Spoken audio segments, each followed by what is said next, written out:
돌아가놓고 내가 나가고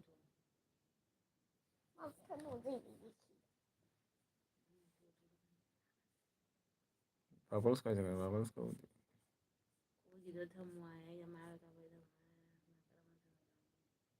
나도 탐 아세 탐가요 세 탐가요 아 थोड़ा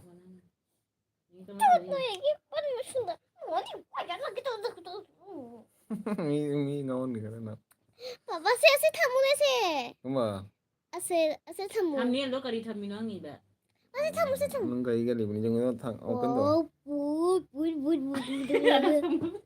뭘 lagi jauh lagi jauh lagi jauh lagi jauh lagi jauh Naga cat cái thằng đấy cat lagi jauh lagi jauh oh lagi jauh aja lagi jauh good night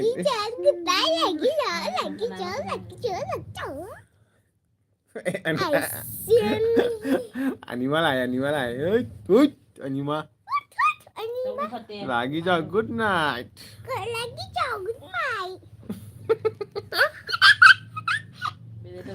Itaw lagi jauh animal lagi jauh mamaya sih udah kidung dia ah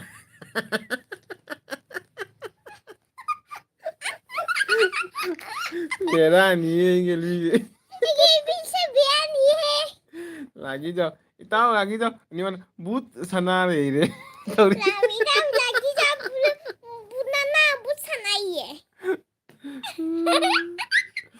lagi jauh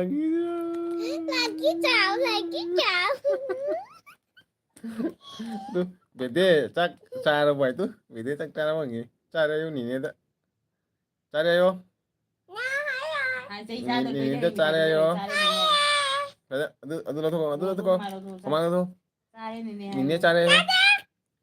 aduh tuh good girl ini cara yo lagi jauh 나고 Papa 묻기도. tahu nâng thao được cái 내가 너 희가를 탐미 lagi jauh lagi jauh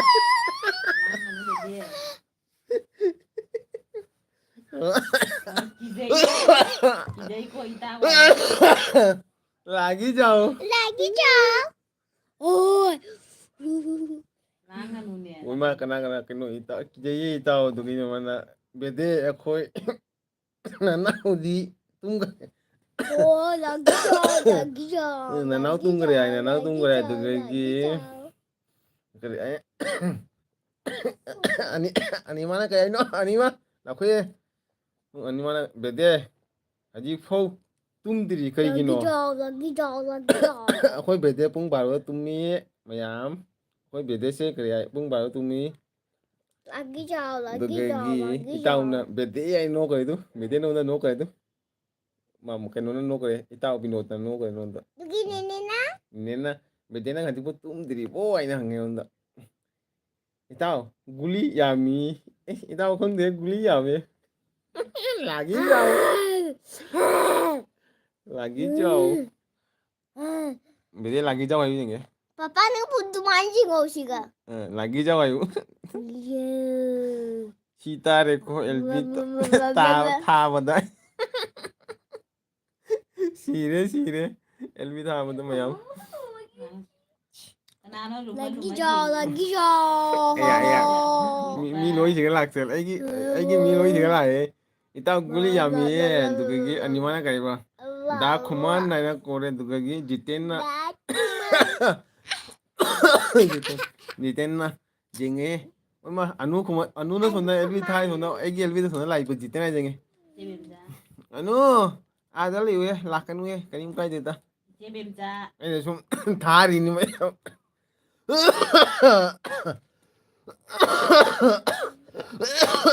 Sire mayam gelbi jamu dei logo 땀 빠 왜 랑은 이랑은 Ece bang ta yupa ting 그래 땀 ngau ne mi sona tare ne 랑은 ting Oke, ani mana kaya ba? Tumo papaga, mamaga, da, LB. Papaga mama. Luis Allah. Hai ba de, tu masih hayu tu masih. Tam này, lagi jalan lại. Lagi teman. Tam. Ay buộc xài lang này ta đưa rồi. Tam bro lagi jauh aja bay dia lah he. Aja bay itu kan. Kubia hum. Oke. Tam bro na mai pasal he. Oke. Thôi. Yang benar. Thomai tha, noi napa thomai tha. Nugi napa thumai tha. Noi napa thomai tha. Lagi jauh. Thumai tha xe gai nè. Nang thumai tha vậy đó cái ilai no el bida. Thomai tha lagi jauh cái nô nè. Aja khadana ulo. Mitka. Ya dari hai. Aja bay. Tumage. Think na tumba yate. Good night. Ina thinge tumba jadi good night. Ini mah. Ini ma.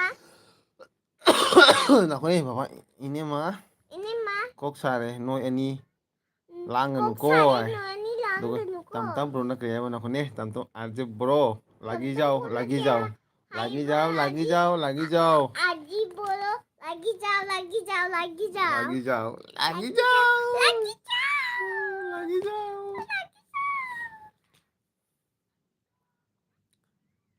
Manu, lagi jauh aja ya. Lagi jauh. Hai Miyam terus ya.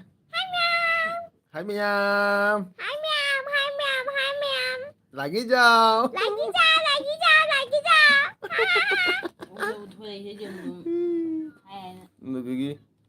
Inta mas singana. Kaino aja. Kino aja. Jilang ba singana kaino aja. Oh, Dapat sikana kino aja. Jilang ba singana karino aja. Dapat sikana kino aja. LB ni. LB ni. Kaya ani mana kali ba bede se si benai. Thank you hai se. Ni neda. Thank you. Dugagi ani mana kali ba? Ani LB.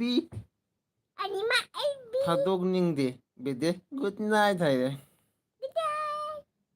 LB thadok ning de good night hai ba. Ni na. Good night. Nini good night, same to you, hai do. Nene good night, same to you. Thank you, bede. Imo inu sister lai, for like that. Thank you, imo inu sister. Welcome, ipa guli 33. Je khang de guli 33. Like na mari kata. Guli 31 lai re. Dugai guli kira like na mi marita. Lagi jauh. Nang lang này ta đưa nè. Lagi jauh. Uy ma, ulang mo. Ay ya đưa jam phải Nacho. ra đây. Nacho usani. Nachi usani. Uy ma, ichi usaro. Ichi usar lagi jauh. Nang nga ni lang này ta đưa nè nè. 3.3 ke yupa. Ichi lagi jauh. 3.3 ke di ichi ngasai nahan na 3.3 ke jauh bani da. Gagi tam bro na kari hai ba. Imo ini ki phone do. Don thok lo hai. Chure kare. Jono ko to chure. Jono ko to chure mai ki kare. Imo inu ki kare mobile se jono ko to chure. 21 guli. Lagi jauh. Manu. Hai Miyam. Miyam ni oi like comment share toro mo hello se. Like comment. Tobira mo. Lagi jauh ini cibim cana. Lagi jauh ini. Lagi jauh. Chơi cho nè. Cip keren sini ni kau ni lagi jauh ayo. Bede. Mam cari boy. Mam cari ayo. Mam Cari ayo. Mam Cari. Kari jang saya ba. Sabji mas og green murgi. Sobji mas og murgi. Acha, RJ, 5 like done. Thank you, dear sister. Duga imoino, LB da thana tat khare. LB, oh, imoino LB thana tat khare. Hayu, ngai gi do. Kani? Ang una uthon LB na thana tat khare. Hayu. Nangi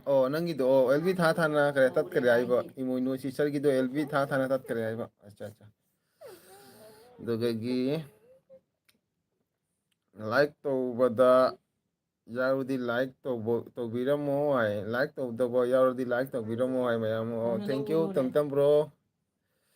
ꯇꯝꯇꯝ bro ꯗꯤ ꯌꯥꯝ ꯅꯨꯡꯁꯤꯍꯦ ꯑꯩꯒꯤꯗꯤ ꯈꯪꯗꯦꯀꯣ ꯇꯝꯇꯝ bro ꯁꯤ ꯌꯥꯝ ꯅꯨꯡꯁꯤ ꯑꯩꯒꯤ ꯑꯅꯧꯕ ꯀꯔꯤ ꯍꯥꯏ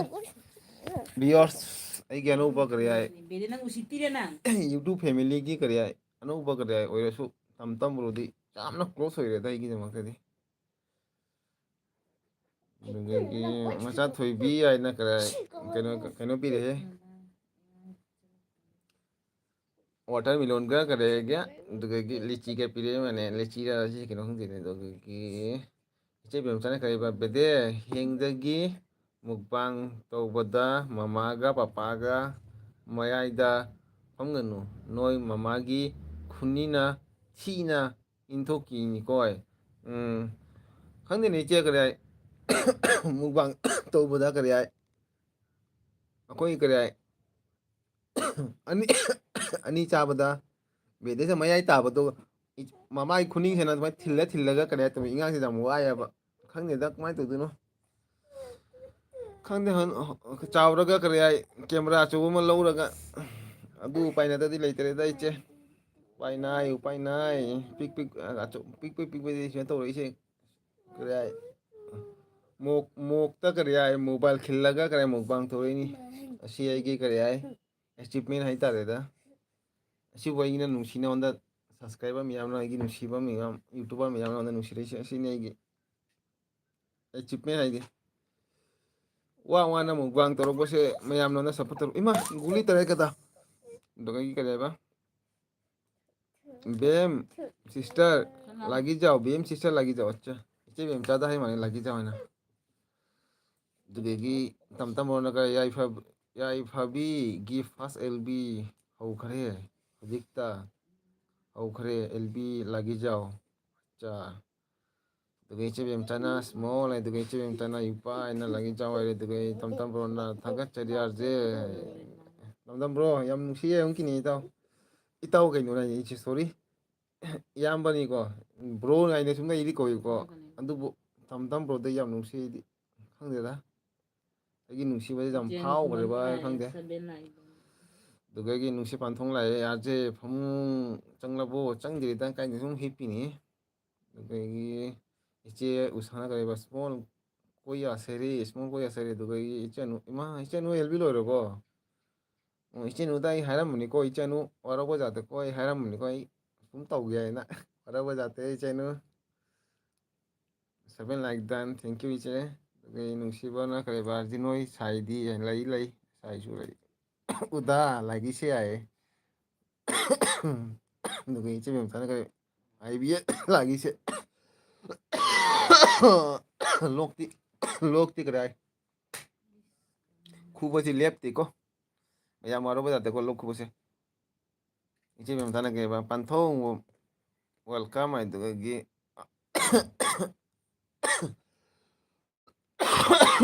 ꯑꯗ ꯁꯤꯅ ꯇꯝꯇꯝ ꯍꯥꯏꯅ ꯅꯣꯛꯈꯔꯦ ꯑꯗꯨꯒ ꯇꯝꯇꯝ bro ꯂꯥꯒꯤꯁꯦ ꯏꯆꯦ ꯕꯦꯝ ꯍꯥꯏ ꯑꯗꯨꯒ ꯗꯤꯌꯥꯅ ꯀꯔꯤꯕ ꯕꯥꯏ ꯑꯣꯏꯔꯒꯦꯀꯣ ꯃꯌꯥꯝ ꯁꯥꯎꯅꯨ ꯉꯁꯤꯗꯤ ꯋꯥꯔꯦ ꯍꯣꯏ ꯗꯤꯌꯥ ꯁꯤꯁꯇꯔ ꯀꯔꯤꯝ ꯀꯥꯏꯗꯦꯗ ꯆꯦꯟꯅ ꯖꯔꯅꯤ ꯇꯧꯕꯅꯤꯅ ꯋꯥꯕꯅꯤꯀꯣ ꯌꯥꯝꯅ ꯋꯥꯕꯅꯤ ꯌꯥꯝꯅ ꯑꯗꯨꯗꯒꯤ ꯄꯤꯡꯀꯤ ꯂꯥꯛꯑꯦ ꯋꯦꯜꯀꯝ ꯄꯤꯡꯀꯤ ꯍꯜꯂꯣ ꯃꯆꯥ ꯊꯣꯏ ꯍꯥꯏ ꯍꯥꯏꯔꯣꯁꯦ ꯅꯦꯅꯦꯗ ꯍꯥꯏꯔꯨꯔꯁꯦ ꯍꯥꯏꯗꯣꯔꯁꯦ ꯅꯦꯅꯦꯗ ꯍꯥꯏꯗꯣꯔꯛꯑꯣ ꯆꯠꯂꯣ ꯁꯤ ꯐꯝꯃꯨꯁꯦ ꯎꯗꯦ ꯍꯥꯏꯗꯣꯔꯁꯦ ꯍꯥꯏ Papa, nina agunda ꯊꯦꯡꯀ꯭ꯌꯨ ꯏꯆꯦ ꯕꯦꯝꯆꯥ ꯑꯗꯨꯗꯒꯤ ꯄꯟꯊꯨꯡ ꯏꯆꯦ ꯎꯁꯥꯅ ꯄꯥꯡꯊꯣꯡꯉꯥꯏꯅ ꯑꯗꯨꯒꯤ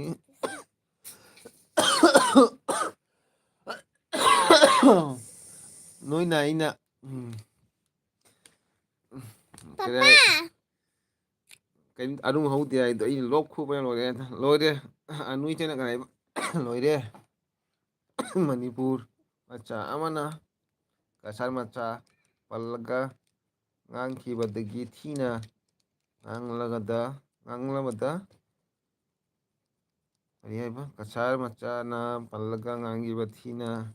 ꯉꯥꯡꯂꯒ ꯁꯥꯎꯅꯤꯡꯅ ꯑꯦꯜꯕꯤ ꯀꯛꯊꯠꯂꯦ ꯍꯥꯏꯕ ꯑꯠꯆꯥ ꯀꯔꯤꯒꯤꯅꯣ ꯑꯗꯨꯃꯥꯏꯅ ꯉꯥꯡꯉꯤꯗꯨꯕꯨ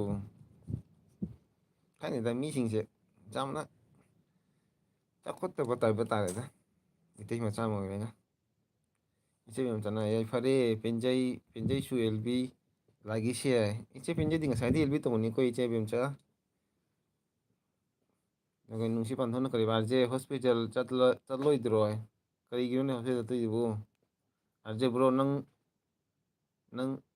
ꯃꯥꯜꯂꯤ ꯃꯆꯥꯊꯣꯏꯕꯤꯁꯦ ꯅꯪ ꯃꯥꯜꯂꯤ ꯑꯠꯆꯥ ꯑꯩ ꯃꯥꯟꯕ꯭ꯔꯣ ꯃꯆꯥꯊꯣꯏꯕꯤꯁꯦ ꯈꯪꯗꯦ ꯑꯩꯗ ꯃꯃꯥꯅꯨ ꯆꯠꯂꯥꯎꯖꯤꯉꯦ ꯅꯤꯅꯦꯅ ꯑꯩ ꯃꯥꯜꯂꯤ ꯍꯥꯏꯁꯦ ꯃꯆꯥꯊꯣꯏꯕꯤꯁꯦ ꯌꯦꯡꯉꯦ ꯃꯆꯥꯊꯣꯏꯕꯤ ꯄꯤꯡꯀꯤ ꯌꯦꯡꯉꯨꯇꯣ ꯃꯥꯟꯕ ꯌꯦꯡꯉꯨ ꯃꯆꯥꯊꯣꯏꯕꯤꯒ ꯑꯩꯒ ꯑꯩꯅ ꯃꯨꯁꯤꯟ ꯃꯨꯕꯅꯤ ꯃꯆꯥꯊꯣꯏꯕꯤꯅ ꯉꯁꯪ ꯉꯨꯏꯁꯧꯕ꯭ꯔꯥ ꯑꯗꯨꯗꯒꯤ ꯗꯥꯕꯨꯡ ꯇꯝꯇꯥꯃꯩ ꯑꯗꯨꯗꯒꯤ Dabung, halo Nene. Halo Nene, halo ꯕꯕꯥ ꯀꯣꯃꯦꯟ Nene. ꯎꯗ꯭ꯔꯦ ꯌꯦꯡꯒꯦ Halo Nene. ꯍꯥꯏ ꯃꯌꯥꯝ ꯇꯧꯔꯣ Hai Nam tuh lah halo bu. ꯑꯗꯨꯗꯒꯤ ꯏꯆꯦ ꯎꯁꯥꯅ ꯀꯔꯤꯕ ꯆꯦ ꯄꯦꯟꯖꯩ ꯑꯗꯨꯗꯒꯤ ꯇꯝꯇꯝꯔꯣꯅ ꯆꯦ ꯕꯦꯝ ꯌꯥꯏꯐꯕꯒꯤ ꯐꯥꯔꯁ ꯑꯦꯜꯕꯤ ꯂꯥꯒꯤꯁꯤ ꯌꯥꯏ ꯑꯗꯨꯗꯒꯤ ꯏꯆꯦ ꯎꯁꯥꯅ ꯂꯣꯏꯗ꯭ꯔꯤꯕꯣꯏ Main pici. ꯀꯅꯥꯗꯅꯣ ꯍꯥꯏꯁꯦ ꯂꯣꯏꯗ꯭ꯔꯤꯕꯣ ꯍꯥꯏꯁꯦ ꯑꯣꯟꯗꯔ ꯍꯥꯏꯁꯦ ꯏꯃꯥ ꯏꯆꯦ ꯀꯩꯅꯣ ꯂꯥꯛꯑꯦ ꯏꯆꯦ ꯑꯁꯥ ꯂꯥꯛꯑꯦ ꯏꯆꯦ ꯑꯁꯥ ꯋꯦꯜꯀꯝ ꯋꯦꯜꯀꯝ Welcome, ꯑꯖꯦ welcome. ꯍꯥꯏꯔꯦ ꯊꯦꯡꯀ꯭ꯌꯨ ꯏꯆꯦ ꯑꯗꯨꯗꯒꯤ ꯏꯆꯦ ꯕꯦꯝꯆꯥꯅ ꯀꯔꯤꯕ ꯑꯩ ꯑꯦꯜꯕꯤ ꯂꯣꯏꯁꯜꯂꯦ ꯍꯥꯏꯈꯤꯕꯅꯤ Pasok ꯍꯥꯏꯈꯤꯕꯅꯤ ꯄꯤꯡꯀꯤ ꯍꯥꯏꯃꯅꯤꯅꯦ ꯏꯆꯦ ꯎꯁꯥꯅ ꯀꯔꯤꯕ ꯂꯥꯒꯤꯖꯥꯎ ꯑꯗꯨꯗꯒꯤ ꯏꯆꯦ ꯕꯦꯝꯆꯥꯅ ꯂꯥꯒꯤꯁꯦ ꯑꯥꯏ ꯕꯤ ꯑꯦꯁ ꯑꯗꯨꯗꯒꯤ ꯇꯝꯇꯝꯕꯔꯣꯅ ꯃꯈꯜ ꯃꯊꯦꯜꯒꯤ ꯃꯤ ꯌꯥꯝ ꯂꯥꯛꯂꯤꯗ ꯂꯥꯛꯂꯤꯗ ꯑꯦꯜꯕꯤꯗ ꯗꯥꯕꯨꯡ ꯕꯦꯔꯥꯅꯤꯀꯣ ꯍꯥꯏ ꯑꯗꯨꯗꯒꯤ ꯏꯆꯦ ꯀꯔꯤ ꯁꯥꯅ ꯀꯔꯤꯕ ꯃꯆꯥꯊꯣꯏꯕꯤ ꯍꯥꯏ ꯃꯆꯥꯊꯣꯏꯕꯤ ꯅꯨꯡꯁꯤꯔꯦ ꯍꯥꯏꯗꯣ ꯃꯆꯥꯊꯣꯏꯕꯤ ꯊꯦꯡꯀ꯭ꯌꯨ ꯍꯥꯏꯔꯁꯦ ꯃꯆꯥꯊꯣꯏꯕꯤ ꯍꯥꯏꯕ ꯍꯥꯏ ꯁꯤ ꯂꯥꯎ ꯁꯤ ꯂꯥꯎ ꯐꯝꯃꯨꯁꯦ ꯆꯨꯍꯤꯕꯣ ꯑꯗꯨꯒ ꯏꯆꯥꯅꯨꯅ ꯀꯔꯤ ꯍꯥꯏꯕ ꯃꯅꯤꯄꯨꯔ ꯃꯤ ꯈꯔ ꯀꯁꯥꯔ ꯃꯆꯥ ꯌꯥꯝ ꯎꯁꯤꯠꯇꯦ ꯀꯣꯏꯗꯧ ꯂꯪꯒꯜꯂꯦꯗ ꯑꯥꯔꯖꯦ ꯆꯦ ꯀꯔꯤꯅꯣ ꯍꯥꯏꯗꯣꯏꯁꯤꯕꯨ ꯈꯪꯗꯦꯗ ꯃꯤꯇꯩ ꯃꯆꯥ ꯑꯃꯠꯇꯅꯤ ꯂꯣꯏꯁꯦ ꯀꯔꯤꯅꯣ ꯍꯥꯏꯗꯣꯏꯁꯦ ꯎꯁꯤꯠꯇꯕꯁꯦ ꯇꯧꯋꯤꯗ ꯈꯔ ꯈꯪꯗꯦꯗ ꯎꯁꯤꯠꯇꯕ ꯌꯥꯝ ꯇꯧꯋꯤ ꯀꯔꯤ ꯍꯥꯏꯗꯣꯏꯅꯣ ꯈꯪꯗꯦ ꯃꯤꯁꯤꯡꯅ ꯅꯨꯡꯉꯥꯏꯇꯦꯗ ꯑꯗꯨꯃꯥꯏꯅ ꯉꯥꯡꯕꯁꯦ ꯇꯜꯂꯤ ꯑꯗꯨꯃꯥꯏꯅ ꯃꯤꯇꯩ ꯃꯆꯥ ꯑꯃ ꯑꯣꯏꯔꯒ ꯑꯗꯨꯃꯥꯏꯅ ꯉꯥꯡꯕꯁꯦ ꯇꯜꯂꯤꯗ ꯑꯩꯗꯤ ꯑꯗꯨꯒꯤꯗꯃꯛꯇ ꯉꯁꯤꯐꯥꯎ ꯃꯤꯒꯤ ꯑꯦꯜꯕꯤ ꯆꯪꯉꯁꯨ ꯉꯁꯤꯐꯥꯎꯕ ꯃꯤꯒꯤ ꯐꯠꯇꯕ ꯃꯤꯒꯤ ꯀꯔꯤ ꯈꯠꯅꯕ ꯈꯣꯠꯄ ꯇꯧꯅꯤꯡꯗꯦ ꯀꯩꯗꯧꯃꯛꯇꯅꯣ ꯑꯩꯁꯨ ꯃꯤꯇꯩ ꯃꯆꯥ ꯑꯃꯅꯤ ꯉꯁꯤ ꯑꯩꯅ ꯀꯔꯤ ꯐꯠꯇꯕꯗꯧꯗꯤ ꯃꯤꯅꯁꯨ ꯑꯃꯅ ꯏꯁ ꯃꯤꯇꯩ ꯃꯆꯥ ꯑꯃ ꯀꯔꯤ ꯆꯥꯎꯈꯠꯇꯕ ꯃꯤꯇꯩꯅꯤ ꯍꯥꯏꯔꯛꯄꯗꯣ ꯑꯗꯨ ꯃꯤꯗꯤ ꯋꯥꯈꯜꯗꯣ ꯑꯗꯨꯃꯥꯏꯅ ꯇꯧꯏ ꯀꯩꯅꯣꯅꯦ ꯑꯗꯨꯒ ꯆꯥꯝꯅ ꯀꯩꯒꯤꯅꯣ ꯈꯪꯉꯤꯑꯕ ꯇꯧꯔꯤꯗꯨꯅ ꯑꯗꯨꯅꯃꯛꯇ ꯑꯩꯁꯨ ꯇꯥꯅꯅꯤ ꯋꯥꯅꯤꯀꯣ ꯃꯤꯒꯤ ꯑꯐꯕ ꯇꯧꯕꯒꯤ ꯈꯜꯂꯤ ꯃꯤꯒꯤ ꯐꯠꯇꯕ ꯃꯔꯝꯗꯗꯤ ꯆꯠꯇꯦꯗ ꯉꯁꯤ ꯐꯥꯎꯕꯗꯤ ꯑꯗꯨꯃꯥꯏꯅ ꯑꯩꯁꯨ ꯃꯤꯒꯤ ꯑꯦꯜꯕꯤ ꯆꯪꯉꯁꯨ ꯑꯩ ꯉꯁꯤꯐꯥꯎꯕ ꯃꯤꯒꯤ ꯑꯦꯜꯕꯤ ꯆꯪꯉꯁꯨ ꯉꯁꯤꯐꯥꯎꯕ ꯃꯤꯒꯤ ꯑꯦꯜꯕꯤꯗ ꯀꯥꯔꯟ ꯇꯧꯕ ꯃꯤꯒꯤ ꯑꯦꯜꯕꯤꯗ ꯆꯠꯂꯒ ꯃꯤꯒꯤ ꯑꯦꯜꯕꯤ ꯊꯨꯒꯥꯏꯕ ꯈꯣꯠꯄꯗꯤ ꯑꯩꯒꯤ ꯉꯁꯤꯐꯥꯎꯕ ꯑꯩꯒꯤ ꯔꯦꯀꯣꯔꯠ ꯁꯨꯃꯥꯏꯅ ꯂꯩꯁꯨ ꯂꯩꯔꯝꯃꯣꯏ ꯑꯗꯨꯒ ꯁꯨꯃꯥꯏꯅꯁꯨ ꯀꯅꯥꯃꯁꯨ ꯑꯩꯉꯣꯟꯗ ꯍꯥꯏꯔꯝꯃꯣꯏꯀꯣ ꯑꯗꯨꯐꯥꯎꯕꯗꯤ ꯑꯗꯨꯐꯥꯎꯕꯗꯤ ꯑꯩ ꯏꯁꯥꯒꯤ ꯏꯖꯠꯇꯣ ꯏꯁꯥꯒꯤ ꯏꯖꯠꯅ ꯍꯌꯦꯡ ꯃꯥꯡ ꯆꯜꯂꯤ ꯃꯥꯡ ꯊꯥꯒꯅꯤ ꯑꯩꯒꯤ ꯏꯖꯠꯇꯣ ꯑꯩꯒꯤ ꯏꯁꯥꯒꯤ ꯏꯖꯠꯇꯣ ꯈꯔ ꯂꯦꯕꯦꯜꯗ ꯇꯧꯁꯤꯜꯂꯤ ꯑꯗꯨꯕꯨ ꯑꯩ ꯉꯁꯤꯐꯥꯎ ꯃꯤꯗ ꯑꯦꯜꯕꯤ ꯆꯪꯉꯁꯨ ꯃꯤꯒꯤ ꯑꯦꯜꯕꯤ ꯆꯪꯉꯁꯨ ꯑꯩ ꯉꯁꯤꯐꯥꯎꯕ ꯑꯗꯨꯃꯥꯏꯅ ꯀꯥꯔꯟ ꯇꯧꯕ ꯑꯩꯒꯤ ꯉꯁꯤꯐꯥꯎꯕ ꯂꯩꯇꯦ ꯑꯗꯨꯒ ꯑꯩꯉꯣꯟꯗꯁꯨ ꯑꯗꯨꯃꯥꯏꯅ ꯀꯥꯔꯟ ꯇꯧꯕꯁꯨ ꯇꯧꯔꯛꯀꯅꯨ ꯑꯩꯗꯤ ꯑꯆꯨꯝꯕ ꯂꯝꯕꯤ ꯆꯠꯂꯤ ꯑꯆꯨꯝꯕ ꯂꯝꯕꯤ ꯆꯠꯄ ꯑꯩꯗꯤ ꯆꯨꯝ ꯆꯠꯂꯤ ꯐꯠꯇꯕ ꯂꯝꯕꯦꯟꯗ ꯑꯩꯗꯤ ꯏꯒꯅꯣꯔ ꯇꯧꯏ ꯑꯗꯨꯗꯣ ꯑꯗꯨꯒ ꯐꯝꯃꯒ ꯅꯥꯅꯤ ꯍꯥꯏꯕ ꯄꯄꯥ ꯑꯩ ꯄꯥꯝꯗꯦ ꯑꯗꯨꯃꯥꯏꯅ ꯃꯤꯅ ꯑꯗꯨꯃꯥꯏꯅ ꯉꯥꯡꯉꯛꯄꯗꯣ ꯑꯩ ꯌꯥꯝꯅ ꯅꯨꯡꯉꯥꯏꯇꯦ ꯑꯩ ꯄꯥꯝꯗꯦ ꯑꯗꯨꯒꯤꯗꯣ ꯑꯦꯁ ꯑꯥꯔ ꯇꯝꯇꯝ ꯑꯗꯨꯗꯒꯤ ꯏꯆꯦ ꯃꯦꯝꯆꯥꯅ ꯁꯣꯕꯤ ꯑꯥꯏ ꯂꯚ ꯌꯨ ꯑꯗꯨꯗꯒꯤ ꯄꯤꯡꯀꯤꯅ ꯑꯣ ꯑꯩ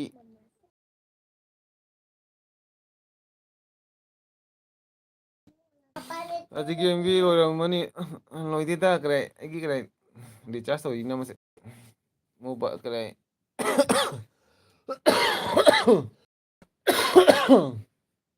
ꯎꯝ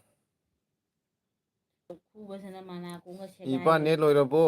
ꯀꯩꯅꯣꯅꯦ ꯅꯦꯠ ꯂꯣꯏꯔꯝꯃꯦ ꯑꯃꯗꯣ ꯖꯤꯑꯣꯒꯤ ꯅꯦꯠ ꯂꯣꯏꯈ꯭ꯔꯦ ꯚꯣꯗꯥꯐꯣꯟꯒꯤꯗꯤ ꯖꯤꯑꯣꯒꯤ ꯅꯠꯇꯦ ꯂꯣꯏꯗ꯭ꯔꯣ ꯚꯣꯗꯥꯐꯣꯟꯒꯤ ꯅꯦꯠ ꯂꯣꯏꯈ꯭ꯔꯦ ꯑꯗꯨꯒ ꯖꯤꯑꯣꯒꯤ ꯅꯦꯠ ꯍꯥꯜꯂꯤꯅꯦ ꯍꯧꯖꯤꯛ ꯍꯧꯖꯤꯛ MB ꯂꯣꯏꯔꯝꯕꯗꯨꯗꯒꯤ ꯌꯥꯗ꯭ꯔꯦ ꯌꯥꯖꯕ ꯑꯩ ꯍꯧꯖꯤꯛꯀꯤ ꯅꯦꯠ ꯌꯥꯎꯔꯝꯃꯣꯏ ꯇꯞꯍꯜꯂꯨ ꯌꯥꯎꯔꯝꯃꯔꯣꯏ ꯍꯧꯖꯤꯛ ꯀꯩꯅꯣ ꯆꯥꯅꯤ ꯁꯨꯝ ꯇꯞꯍꯜꯂꯨ ꯕꯦꯗꯦ ꯑꯗꯨꯗꯒꯤ ꯍꯥꯜꯂꯦ ꯍꯥꯜꯂꯦ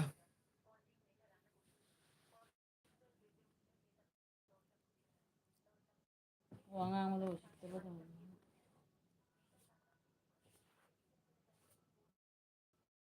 ꯅꯦꯠ ꯌꯥꯕ꯭ꯔꯥ ꯌꯦꯡꯉꯨꯗꯕ ꯃꯌꯥꯝ ꯈꯪꯗꯦ ꯕꯦꯗꯦ ꯅꯪꯕꯨ ꯁꯣꯟꯕꯤꯒꯦꯅ ꯂꯩꯔ ꯀꯃꯥꯏꯅ ꯅꯦꯠ ꯌꯥꯔꯕ ꯃꯌꯥꯝ ꯌꯦꯡꯉꯨꯗꯣ ꯉꯥꯛꯇꯪ ꯑꯩꯒꯤ ꯅꯦꯠꯁꯦ ꯃꯥꯡꯉꯨꯔꯦꯀꯣ ꯃꯌꯥꯝ ꯋꯥꯔꯕ ꯌꯥꯗꯦ ꯅꯦꯠ ꯌꯥꯔꯕ ꯌꯦꯡꯉꯣ ꯃꯌꯥꯝ ꯀꯔꯥꯏ ꯁꯥꯎꯅꯨꯀꯣ ꯑꯩꯅ LB ꯊꯥꯏ ꯍꯥꯏꯅ ꯃꯌꯥꯝ ꯁꯥꯎꯅꯨ ꯄ꯭ꯂꯤꯖ ꯁꯥꯎꯅꯨꯀꯣ ꯃꯌꯥꯝ ꯑꯩꯅ LB ꯊꯥꯏꯁꯦ ꯃꯌꯥꯝ ꯁꯥꯎꯅꯨ ꯄ꯭ꯂꯤꯖ ꯑꯩꯅ LBꯗ ꯃꯌꯥꯝꯒꯤ ꯃꯇꯝꯁꯦ ꯈꯔ ꯀꯥꯏꯔꯤ ꯍꯥꯏ ꯈꯣꯠꯂꯒ ꯑꯗꯨꯃꯥꯏꯅ ꯍꯥꯏꯔꯛꯀꯅꯨꯀꯣ ꯑꯩ ꯁꯨꯝ ꯊꯥꯖꯕꯅꯤꯀꯣ ꯃꯌꯥꯝ ꯋꯥꯔꯧꯕ ꯌꯥꯗꯦꯀꯣ ꯑꯩ ꯂꯣꯏꯁꯟꯗꯣꯔꯅꯤ ꯌꯥꯝ ꯀꯨꯏꯅ ꯊꯥꯔꯣꯏ ꯈꯅꯥꯎꯗꯣ ꯑꯉꯥꯡ ꯄꯥꯏ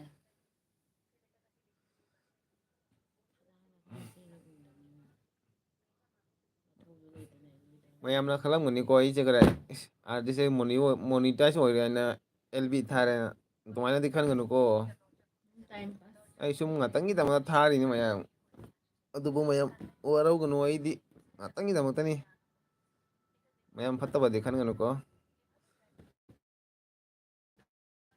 ꯃꯌꯥꯝꯒꯤ ꯃꯇꯝꯗꯣ ꯑꯩꯁꯨ ꯈꯪꯉꯤ ꯑꯗꯨꯒ ꯃꯌꯥꯝꯗꯁꯨ ꯀꯔꯦ ꯀꯔꯤ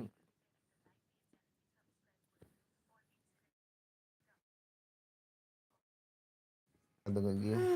ꯏꯄꯥ ꯑꯩꯒꯤ ꯀꯔꯤꯅꯤ ꯏꯄꯥ ꯑꯩꯒꯤ ꯀꯥꯏꯔꯤꯅꯦ ꯀꯔꯤ ꯏꯄꯥ ꯑꯩꯒꯤ ꯀꯥꯏꯔꯤꯅꯦ ꯑꯗꯨꯗꯒꯤ ꯌꯥꯔꯦ ꯌꯥꯔꯦ ꯑꯗꯨꯗꯒꯤ LB ꯊꯥꯔꯒ ꯀꯩꯗꯧꯔꯒꯦ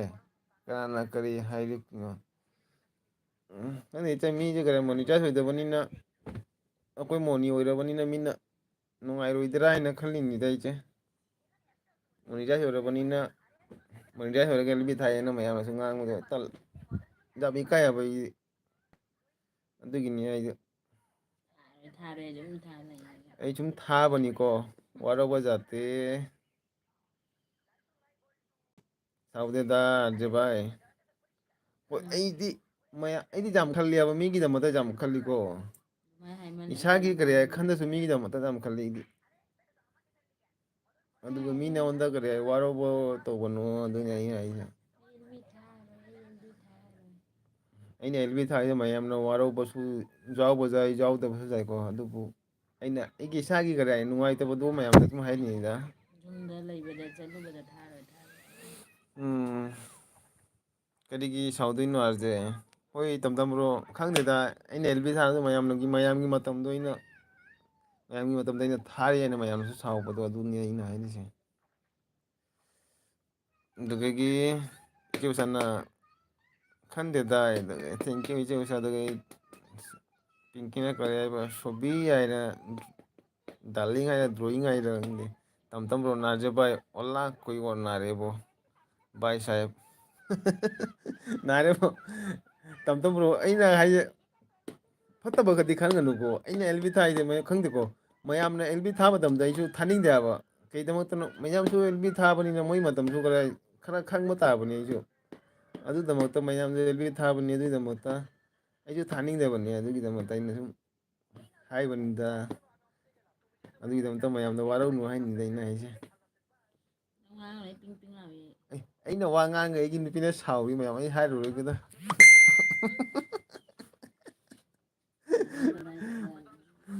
ꯑꯩ ꯃꯌꯥꯝꯒꯤꯗꯃꯛꯇ ꯈꯜꯂꯤ ꯃꯌꯥꯝꯒꯤꯗꯃꯛꯇ ꯁꯞꯄꯣꯔꯠ ꯇꯧꯕꯒꯤꯗꯃꯛꯇ ꯑꯗꯨꯇ ꯈꯜꯂꯤ ꯑꯩꯗꯤ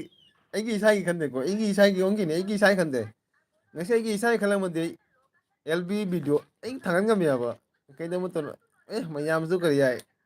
ꯄꯤꯛꯄ ꯆꯦꯟꯅꯦꯜ ꯃꯌꯥꯝꯁꯦ ꯉꯁꯤ ꯒ꯭ꯔꯣ ꯑꯣꯏꯁꯅꯨ ꯉꯁꯤ ꯃꯣꯏꯁꯨ ꯈꯔ ꯁꯞꯄꯣꯔꯠ ꯐꯪꯁꯅꯨ ꯃꯌꯥꯝꯁꯨ ꯈꯔ ꯒ꯭ꯔꯣ ꯑꯣꯏꯁꯅꯨ ꯍꯥꯏꯅ ꯑꯗꯨ ꯈꯜꯂꯒ ꯑꯗꯨꯃꯥꯏꯅ ꯑꯩꯒꯤ ꯃꯌꯥꯝꯅ ꯁꯞꯄꯣꯔꯠ ꯇꯧꯋꯤꯀꯣ ꯊꯨꯅꯨ ꯈꯔ ꯑꯩꯒꯤ ꯁꯥꯎꯅ ꯐꯠꯇꯕ ꯇꯞꯍꯜꯂꯨ ꯊꯃꯣꯏꯗꯗꯤ ꯀꯔꯤꯝ ꯂꯩꯇꯦꯍꯦ ꯃꯌꯥꯝ ꯑꯩꯒꯤ ꯊꯃꯣꯏꯗꯗꯤ ꯐꯠꯇꯕ ꯀꯔꯤꯝ ꯂꯩꯇꯦ ꯃꯌꯥꯝꯗꯩ ꯑꯉꯝꯕ ꯑꯩꯗꯤ ꯃꯌꯥꯝꯗ ꯁꯞꯄꯣꯔꯠ ꯇꯧꯏꯀꯣ ꯑꯗꯨꯅꯤ ꯑꯩꯒꯤ ꯊꯃꯣꯏꯗꯗꯤ ꯑꯇꯩ ꯀꯔꯤꯝꯕ ꯑꯩꯒꯤ ꯐꯠꯇꯕꯗꯤ ꯂꯩꯇꯦꯀꯣ ꯑꯩꯒꯤ ꯊꯃꯣꯏꯗ ꯑꯗꯨꯒꯤꯅꯦ ꯑꯩꯅ LB ꯊꯥꯏꯁꯦ ꯃꯌꯥꯝꯅ ꯋꯥꯔꯧꯒꯗ꯭ꯔꯥ ꯋꯥꯔꯧꯗ꯭ꯔꯥ ꯍꯥꯏꯅ ꯑꯗꯨꯅꯤꯅꯦ ꯑꯩꯅ ꯈꯜꯂꯤꯁꯦ ꯑꯗꯨꯅꯤ ꯑꯩ ꯌꯥꯝ ꯀꯤꯖꯩꯀꯣ ꯑꯩꯒꯤ ꯊꯃꯣꯏꯗꯗꯤ ꯌꯥꯝ ꯀꯤꯖꯩ ꯃꯤꯅ ꯑꯩꯉꯣꯟꯗ ꯋꯥ ꯑꯃ ꯉꯥꯡꯕꯗ ꯑꯩ ꯈꯨꯝꯕ ꯉꯝꯃꯣꯏ ꯑꯗꯨ ꯋꯥꯔꯤꯅꯤ ꯑꯩꯒꯤ ꯊꯃꯣꯏꯗꯗꯤ ꯑꯩꯗꯤ ꯑꯐꯕ ꯂꯝꯕꯤ ꯆꯠꯀꯅꯤ ꯑꯗꯨꯒ ꯑꯩ ꯐꯠꯇꯕ ꯂꯝꯕꯤꯗꯗꯤ ꯑꯩꯒꯤ ꯃꯤꯅ ꯑꯩꯉꯣꯟꯗ ꯋꯥ ꯉꯥꯡꯕꯗ ꯑꯩ ꯃꯤꯅ ꯑꯩꯉꯣꯟꯗ ꯐꯠꯇꯕ ꯂꯝꯕꯤꯗ ꯆꯠꯂꯗꯤ ꯑꯩꯉꯣꯟꯗ ꯃꯤꯅ ꯉꯥꯡꯕꯗꯣ ꯑꯩꯗꯤ ꯈꯥꯡ ꯂꯩꯒꯅꯤꯒ ꯑꯩꯅ ꯑꯐꯕ ꯂꯝꯕꯤ ꯆꯠꯂꯒ ꯑꯩꯒꯤ ꯐꯠꯇꯕ ꯃꯔꯝꯗ ꯋꯥ ꯉꯥꯡꯕꯗꯨꯗꯤ ꯑꯗꯨꯗꯤ ꯑꯩ ꯕꯔꯗꯥꯁ ꯇꯧꯕ ꯉꯝꯃꯣꯏꯌꯦ ꯑꯖय ꯚꯥꯏ ꯑꯣꯂꯥ ꯀꯣꯏꯌꯣꯅꯗꯕꯨ ꯑꯗꯨꯒ ꯑꯩꯁꯤꯗ ꯑꯥꯔꯖꯦ ꯑꯗꯨꯒ ꯑꯥꯔꯖꯦꯅ LB ꯊꯥꯔꯛꯄꯁꯦ ꯅꯆꯦ ꯃꯌꯥꯝ ꯍꯔꯥꯎꯔꯤꯅꯤ ꯊꯦꯡꯀ꯭ꯌꯨ ꯏꯆꯦ ꯈꯪꯗꯦ ꯏꯆꯦ ꯑꯩꯗꯤ ꯃꯌꯥꯝꯒꯤꯁꯨ ꯈꯔ ꯋꯥꯕꯗꯨꯒ ꯍꯥꯏꯔꯤꯅꯤꯗ ꯃꯌꯥꯝꯅ ꯀꯔꯤ ꯍꯥꯏ ꯃꯇꯝ ꯃꯣꯅꯤꯇꯥꯏꯖ ꯑꯣꯏꯕ ꯃꯇꯝ ꯌꯧꯔꯦ ꯑꯗꯨꯒꯤꯗꯃꯛꯇ ꯑꯩꯅ ꯈꯜꯂꯒ ꯁꯨꯝ ꯃꯌꯥꯝꯒꯤ ꯃꯇꯝꯁꯨ ꯄꯤꯔꯤꯅꯤ ꯑꯩꯁꯨ ꯃꯌꯥꯝꯁꯨ ꯈꯔ ꯒ꯭ꯔꯣ ꯑꯣꯏꯁꯅꯨ ꯃꯌꯥꯝꯁꯨ ꯈꯔ ꯃꯇꯝ ꯌꯧꯔꯕꯅꯤꯅ ꯇꯞꯍꯜꯂꯨ ꯕꯦꯗꯦ ꯁꯥꯎꯟ ꯈꯔ ꯇꯞꯍꯜꯂꯨ ꯕꯦꯗꯥ ꯁꯣꯝꯗ ꯂꯥꯛꯑꯣ ꯑꯗꯨꯒ ꯃꯣꯅꯤꯕꯥꯏꯅꯕ ꯏꯕꯣ ꯑꯩꯒꯤ ꯀꯣꯃꯦꯟ ꯎꯗ꯭ꯔꯦ ꯑꯩꯅ ꯇꯧꯔꯤꯕꯀꯥꯟꯗ ꯁꯤꯗ ꯂꯥꯛꯑꯣ ꯑꯩꯅ ꯁꯤꯗ ꯑꯥꯔꯖꯦ ꯇꯞꯍꯜꯂꯗꯤ ꯍꯥꯏꯔꯣ ꯑꯃꯨꯛ ꯀꯣꯄꯤꯔꯥꯏꯠ ꯈꯔ ꯆꯥꯅꯤ ꯁꯤꯗ ꯑꯥꯔꯖꯦꯗ ꯇꯞꯍꯜꯂꯨ ꯈꯔ ꯍꯥꯏꯔꯣ ꯍꯥꯏꯕꯅꯤ ꯕꯦꯗꯦ ꯏꯆꯦꯃꯇꯅ ꯑꯗꯨꯗꯒꯤ ꯏꯆꯦ ꯑꯁꯥꯅ ꯀꯔꯤꯕ ꯒꯨꯂꯥꯕꯣ ꯍꯥꯏ ꯑꯗꯨꯒꯒꯤ ꯏꯆꯦꯃꯇꯅ ꯏꯄꯥ ꯂꯥꯏꯒꯤꯁꯤ ꯍꯥꯏ ꯈꯔ ꯇꯞꯍꯜꯂꯨ ꯍꯥꯏꯕ ꯑꯗꯨꯒ ꯇꯝꯇꯝ ꯁꯥꯎꯟꯗꯣ ꯑꯥꯔꯖꯦ ꯃꯣꯅꯤꯕꯥꯏꯒꯤ ꯀꯣꯃꯦꯟ ꯎꯗ꯭ꯔꯕꯣ ꯅꯪ ꯃꯣꯅꯤꯕꯥꯏꯒꯤ ꯀꯣꯃꯦꯟ ꯎꯏꯅꯦ ꯑꯥꯔꯖꯦꯗꯤ ꯅꯣꯡ ꯐꯥꯗꯣꯛ ꯊꯥꯔꯛꯎ ꯀꯔꯤ ꯑꯥꯔꯖꯦꯗꯤ ꯕꯦꯗꯦ ꯅꯣꯡꯃꯗꯛ ꯃꯅꯥꯀꯣꯡꯗ ꯂꯥꯛꯏꯁꯦ ꯊꯥꯔꯛꯄꯁꯦ ꯁꯩꯗꯣ ꯀꯔꯤꯝ ꯃꯧꯗꯦ ꯀꯔꯤꯝ ꯅꯪꯁꯨ ꯀꯔꯤ ꯉꯁꯥꯏ ꯁꯤꯗ ꯀꯔꯤ ꯂꯥꯛꯏꯁꯦ ꯍꯥꯏꯅꯣ ꯁꯩꯗꯣ ꯀꯔꯤꯝ ꯃꯥꯎꯗꯦ ꯀꯔꯤꯝ ꯍꯌꯦꯡ ꯂꯩꯔꯔꯣꯏ ꯑꯥꯔꯖꯦꯗꯤ ꯅꯣꯡ ꯐꯥꯗꯣꯛ ꯂꯩꯕꯤꯔꯅꯨ ꯍꯥꯏꯔꯣ ꯅꯣꯏ ꯇꯞꯍꯜꯂꯨ ꯈꯔ ꯂꯩꯕꯤꯒꯦ ꯊꯥꯔꯛꯄꯅꯤ ꯀꯔꯤꯝ ꯂꯩꯕꯤꯔꯣꯏꯗꯣꯏꯗꯤ ꯈꯟꯗꯦ ꯀꯔꯤꯝ ꯂꯩꯕꯤꯒꯦ ꯈꯔ ꯇꯞꯍꯜꯂꯨ ꯋꯥꯔꯧꯗꯦ ꯍꯥꯏꯔꯦ ꯏꯆꯦ ꯅꯪꯁꯨ ꯄꯤꯡꯀꯤꯆꯅ ꯂꯩꯕꯤꯔꯣꯏꯗꯣꯏꯅꯤ ꯅꯪꯁꯨ ꯉꯁꯥꯏꯗꯤ ꯂꯩꯕꯤꯗꯣꯏꯅꯤ ꯀꯥꯎꯔꯤꯅꯤꯅ ꯑꯗꯨꯁꯨ ꯅꯪꯅ ꯂꯩꯕꯤꯒꯦ ꯑꯩꯅ ꯇꯞꯍꯜꯂꯨ ꯈꯔ ꯗ꯭ꯔꯣꯌꯤꯡ ꯐꯔꯦ ꯇꯝꯇꯝꯅ ꯑꯥꯔꯖꯦ ꯏꯅꯥꯛꯁꯨ ꯃꯣꯅꯤꯕꯥꯏꯒꯤ ꯀꯣꯃꯦꯟ ꯎꯗ꯭ꯔꯕꯣ ꯑꯗꯨꯗꯒꯤ ꯇꯞꯍꯜꯂꯨ ꯏꯆꯦ ꯆꯥꯅ ꯇꯞꯍꯜꯂꯨ ꯀꯔꯤꯕ ꯒꯨꯂꯥꯞ ꯇꯞꯍꯜꯂꯨ ꯉꯥꯡꯉꯅꯤ ꯃꯤꯠ ꯃꯥꯏ ꯏꯇꯛ ꯊꯛꯑꯦꯀꯣ ꯕꯦꯗꯦ ꯈꯔ ꯇꯞꯍꯜꯂꯨ ꯑꯩ ꯇꯞꯍꯟꯗꯣꯏꯅꯦ ꯌꯦꯡꯉꯨ ꯁꯥꯎꯟ ꯉꯥꯎꯔꯣꯏ ꯌꯥꯝꯅ ꯑꯗꯨꯗꯒꯤ ꯄꯤꯡꯀꯤꯅ ꯀꯔꯤ ꯃꯌꯥꯝꯒꯤ ꯈꯔ ꯃꯥꯁꯨ ꯂꯩꯔꯤꯁꯤꯗꯤ ꯂꯩꯕꯤꯒꯦ ꯏꯁꯥꯒꯤ ꯅꯪꯒꯤ ꯇꯨꯄꯤ ꯀꯔꯝ ꯀꯥꯟꯗ ꯈꯪꯒꯅꯤ ꯕ꯭ꯔꯣ ꯆꯥꯛ ꯊꯣꯡꯕꯩ ꯃꯣꯕꯥꯏꯜꯗ ꯈꯪꯗꯦ ꯅꯥꯀꯣꯡꯗ ꯀꯔꯦ ꯊꯦꯠꯇ꯭ꯔꯥ ꯑꯗꯨ ꯂꯩꯕꯤꯒꯦ ꯈꯔ ꯇꯞꯍꯜꯂꯨ ꯈꯔ ꯇꯞꯍꯜꯂꯨ ꯈꯪꯗꯦ ꯄꯤꯡꯀꯤ ꯁꯤꯁꯇꯔ ꯑꯩꯗꯤ ꯃꯌꯥꯝꯒꯤ ꯈꯜꯂꯤꯀꯣ ꯃꯌꯥꯝꯒꯤ ꯈꯟꯕꯗ ꯑꯩ ꯏꯁꯥꯅ ꯋꯥꯔꯦꯗ ꯕꯦꯗꯦ ꯈꯔ ꯇꯞꯍꯜꯂꯣ ꯑꯩ ꯌꯥꯗꯦ ꯌꯦꯡꯉꯨ ꯁꯥꯎꯟ ꯃꯥꯅꯨ ꯈꯔ ꯇꯞꯍꯜꯂꯣ ꯍꯌꯦꯡ ꯂꯩꯕꯤꯗꯣꯏꯅꯤ ꯉꯁꯥꯏ ꯌꯨꯝꯗꯣ ꯑꯣꯔꯗꯔ ꯇꯧꯕꯤꯗꯣꯏꯅꯤ ꯑꯩꯗꯤ ꯃꯌꯥꯝꯒꯤ ꯈꯜꯂꯦ ꯑꯩꯗꯤ ꯃꯣꯅꯤꯇꯥꯏꯖ ꯑꯣꯏꯔꯦ ꯍꯥꯏꯅ ꯉꯁꯤ ꯑꯩ ꯍꯔꯥꯎꯅ ꯂꯩꯔꯤꯀꯣ ꯁꯦ ꯏꯉꯥꯡꯈꯩ ꯂꯣꯏꯔꯦꯁꯦ ꯑꯗꯨꯕꯨ ꯑꯩꯒꯤ ꯐ꯭ꯌꯨꯆꯔꯗ ꯀꯔꯤ ꯑꯣꯏꯗꯣꯏꯅꯣ ꯑꯗꯨ ꯏꯁꯥꯅ ꯈꯪꯗꯦ ꯑꯩꯒꯤ ꯃꯈꯥꯗ ꯂꯩꯔꯤꯕ ꯏꯆꯤꯟ ꯏꯅꯥꯎ ꯍꯥꯏꯁꯅꯨ ꯏꯆꯦ ꯍꯥꯏꯁꯅꯨ ꯐ꯭ꯂꯤꯞꯀꯥꯔꯠꯇꯒꯤ ꯃꯌꯥꯝꯒꯤꯗꯃꯛꯇ ꯑꯃꯨꯖꯟꯗꯣ ꯁꯞꯄꯣꯔꯠ ꯇꯧꯕꯁꯦ ꯑꯩ ꯑꯩꯒꯤꯗꯃꯛꯇꯗꯤ ꯑꯣꯔꯗꯔ ꯇꯧꯕꯤꯒꯦꯁꯦ ꯌꯥꯝ ꯁꯤꯗ ꯑꯆꯧꯕ ꯀꯔꯝꯕ ꯑꯦꯆꯤꯞꯃꯦꯟꯅꯤ ꯄꯥꯝꯒꯦ ꯑꯩꯗꯤ ꯈꯜꯂꯣ ꯈꯪꯗꯦ ꯑꯩ ꯏꯁꯥꯅ ꯌꯥꯝ ꯈꯜꯂꯤꯀꯣ ꯑꯗꯨꯕꯨ ꯑꯩꯒꯤꯗꯃꯛꯇ ꯅꯦꯛꯁ ꯏꯌꯥꯔꯗ ꯑꯩꯒꯤꯗꯃꯛꯇ ꯈꯟꯕ꯭ꯔꯥ ꯈꯟꯗ꯭ꯔꯗꯤ ꯑꯗꯨ ꯈꯪꯗꯔꯦ ꯑꯗꯨꯗꯤ ꯑꯩꯅꯗꯤ ꯑꯉꯝꯕꯗꯤ ꯇꯧꯔꯝꯒꯅꯤ ꯃꯌꯥꯝꯗ ꯑꯥꯔꯖꯦ ꯃꯣꯅꯤꯒꯤ ꯀꯣꯃꯦꯟ ꯎꯗ꯭ꯔꯕꯣ ꯑꯗꯨꯗꯒꯤ ꯇꯝꯇꯝꯅ ꯃꯣꯅꯤꯒꯤ ꯀꯣꯃꯦꯟ ꯎꯗ꯭ꯔꯕꯣ ꯑꯥꯔꯖꯦ ꯃꯣꯅꯤ ꯀꯣꯃꯦꯟ ꯂꯥꯛꯇꯦ ꯃꯣꯅꯤ ꯀꯣꯃꯦꯟ ꯂꯥꯛꯑꯦ ꯑꯗꯨꯗꯒꯤ ꯄꯤꯡꯀꯤꯅ ꯀꯔꯤꯕ ꯗ꯭ꯔꯣꯌꯤꯡ ꯑꯩ ꯅꯪꯒꯤ ꯋꯥ ꯀꯟꯅ ꯂꯩꯔꯝꯃꯤꯅꯤ ꯉꯁꯤ ꯋꯥꯆꯞꯇ ꯃꯦꯁꯦꯖ ꯊꯥꯒꯦ ꯍꯥꯏꯅ ꯑꯗꯨꯒ ꯃꯣꯅꯤ ꯄꯥꯏꯅ ꯀꯔꯤꯕ ꯏꯕꯣꯍꯜ ꯍꯥꯏꯅ ꯅꯣꯛꯈ꯭ꯔꯦ ꯑꯗꯨꯗꯒꯤ ꯏꯆꯟ ꯒꯣꯋꯥ ꯂꯥꯛꯑꯦ ꯏꯆꯟ ꯒꯣꯋꯥ ꯅꯣꯛꯈ꯭ꯔꯦ ꯑꯗꯨꯒ ꯇꯝꯇꯝꯕ꯭ꯔꯣꯅ ꯑꯥꯔꯖꯦ ꯇꯨꯃꯤ ꯑꯃꯤ ꯑꯦꯛ ꯈꯣꯜꯂꯣꯏ ꯃꯥꯁ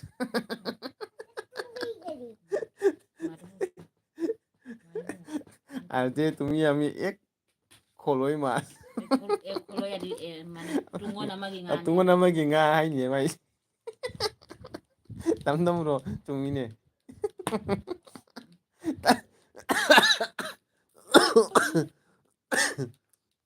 ꯇꯝꯗꯝꯔꯣꯅ ꯂꯣꯛꯒ ꯈꯨꯔꯅ ꯀꯅꯥ ꯃꯅꯥꯛꯇ ꯂꯩꯒꯦ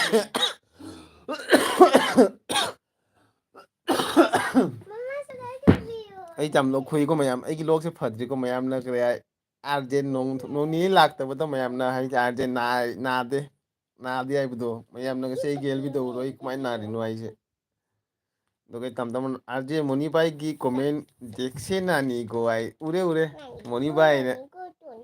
ꯎꯔꯦ ꯇꯝꯕ꯭ꯔꯣ ꯍꯥꯏꯅ ꯑꯗꯨꯗꯒꯤ ꯇꯝꯕ꯭ꯔꯣꯅ ꯄꯥꯔꯤꯁꯤꯗꯤ ꯃꯨꯅꯤ ꯍꯥꯏ ꯑꯗꯨꯗꯒꯤ ꯏꯆꯦꯒ ꯁꯥꯟꯅꯈ꯭ꯔꯦ ꯑꯩꯕꯣ ꯑꯦꯛ ꯈꯣꯂꯣꯏ ꯃꯥꯁ ꯇꯝ duijon ai mane iche mem sana liko ai du gi tam tam rona hasau sai du gi iche kare sister mo nu kare o arje nangi comment nangi comment tuba yauru kani yarude nangi comment tauba yarude amuk yare hojik kharai acha iche gi kare sister gi kare khang de gi video se kare ai 이 비디오 때 그래 코멘트 오프라이기 그이기는 뭐 딱한데 나한기 그래 코이나 그래 신주 자의 비디오디 오프이되고 한다 그래 인강 자의 비디오다 오프이기세 그이 만큼 오이마 두더이 파잖아 그래 유튜브에 서치 तौरगा जेंगता बने तो आई मतम फंगदे मयाम गी LB चंगबा खोतपदा अदुगी search तौबा ngamde mathangdai फजाना जेंगनी कईदमता comment of ओइरिनो आइसे इंगांग जाबो of ओइरिना कई जावई तमता of ओइरदि खंगदे एगी करे चैनल दि करिं करिं इफेक्टि लागते को इंगांग जाबो करिं इफेक्टि ओइदे अदुबो कमेंट ऑफ ओइरिसे कईदमता ओइरिनो दु खंगदेरे अदु फजाना सर्च तौरगा जेंगतारे इचे मेमसाना इमो वेलकम दुगगी तमतम रोना गोवा लिपस्टिक थारिरो ai दुगगी इचे तखेल अमा इचे तखेल ओइमा आजे नंगसु तरुमी LB मोयामसिना ngasi karino tawdise ba ya ya ichi ta kem no ichi ta kem ai tawro roi ai lb thingdalage ai loidori jam kuina tawro ko lb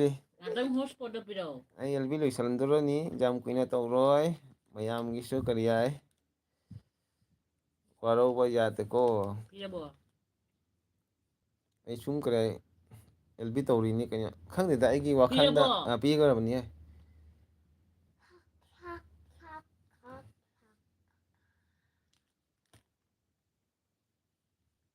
khangde lb che nong phatok kan che ai nong phat sapta moda natadi 1 week ta natadi kare 1 month da amuk tang di lb di tawrakani ko adu bo kare ai sumai jam kuina di lb tawro ko sum nong phatok sapta moda natai 1 month amuk tang tawrakani lb se mande continue tawroi ai di video da jamna focus tawningi adu bo nongni ni dei di jamna na badu kai di video ka thangan pangam tere ngarang tani video ma thangali se sapta ma matunda video ma thangali se ni na adubo yam wana thangali ni video adubo adubo tam bro na kare okay moino dugagi moino sisna kare ba nga thongba cha nga thongba ni che dugagi iche usana kaino to ise youtube की hospital रही से कोई like करो thank you तम bro दगे इचे उसना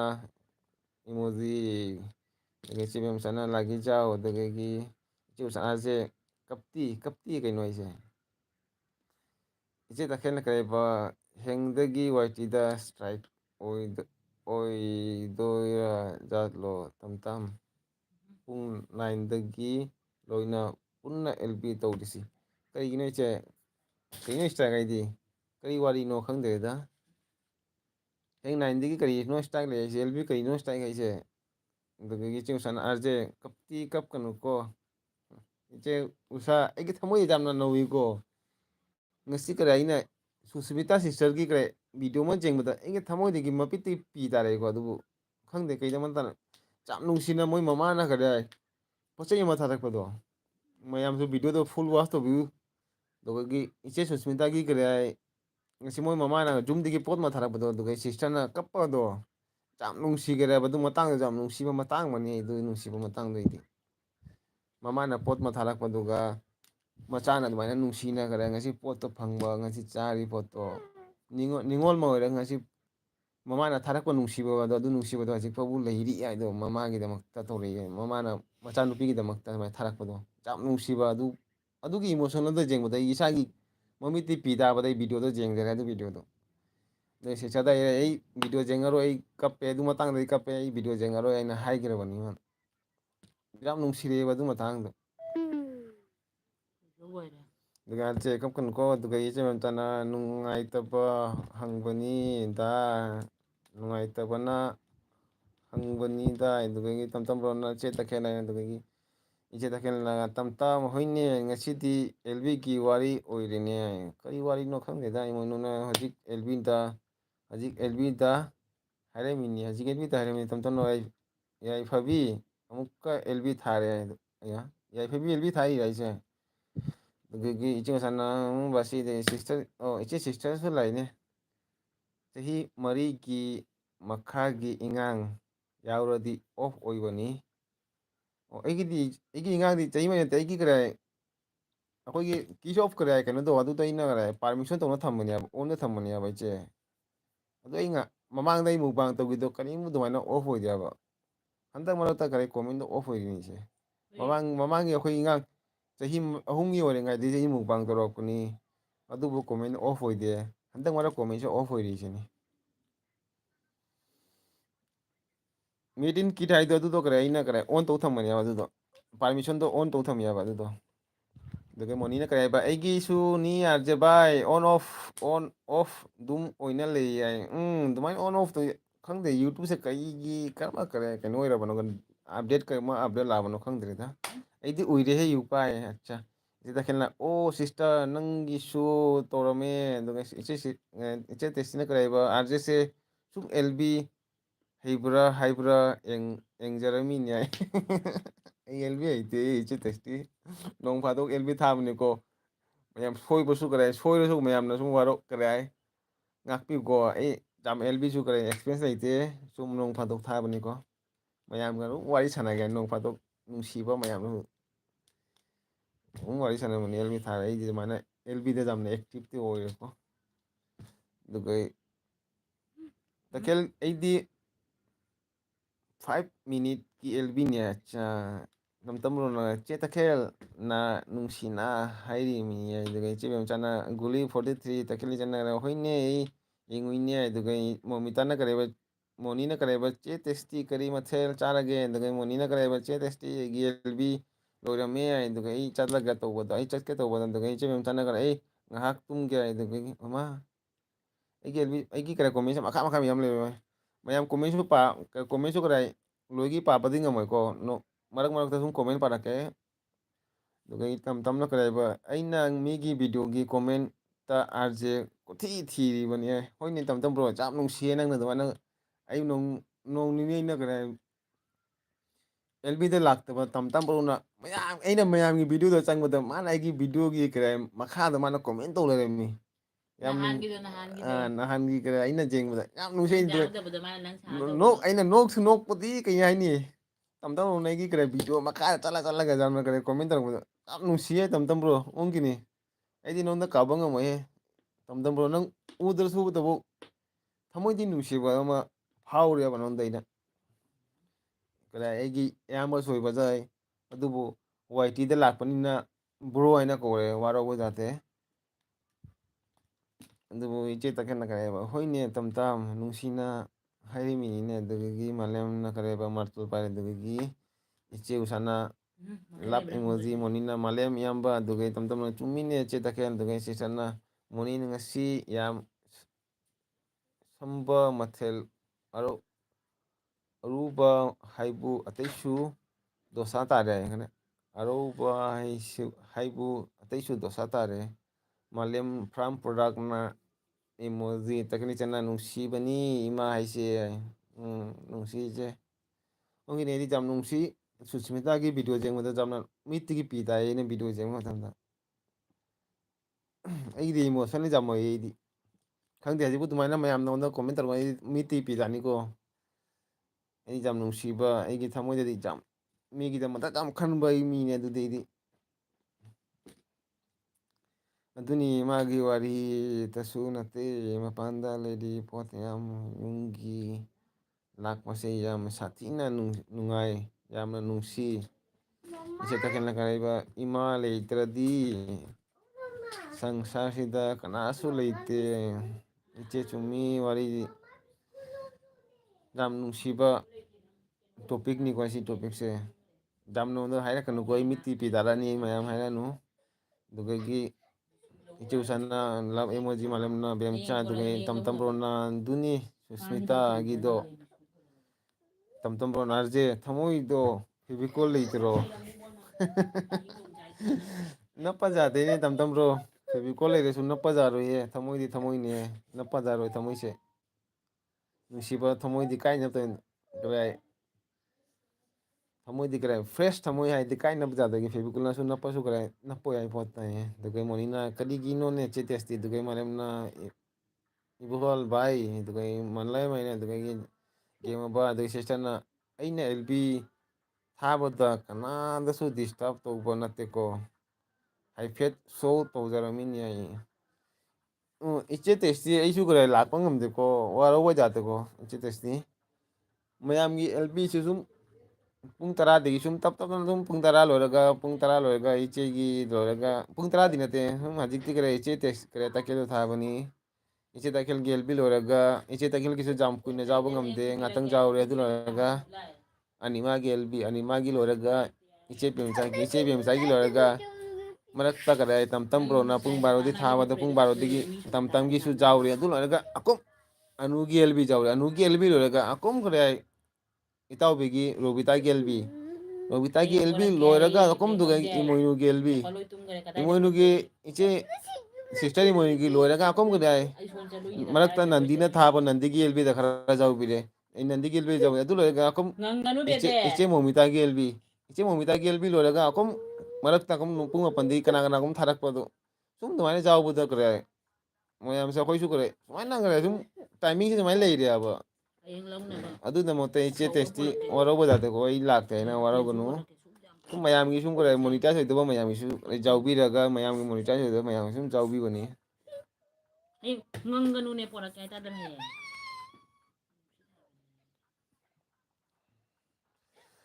ꯑꯗꯨ ꯂꯣꯏꯔꯒ comment ꯄꯥꯒꯦꯀꯣ ꯑꯩꯉꯣꯟꯗ ꯑꯗꯨꯒꯩ ꯃꯥꯂꯦꯝꯅ ꯑꯩꯌꯥ ꯒꯨꯋꯥ ꯑꯗꯨꯗꯒꯤ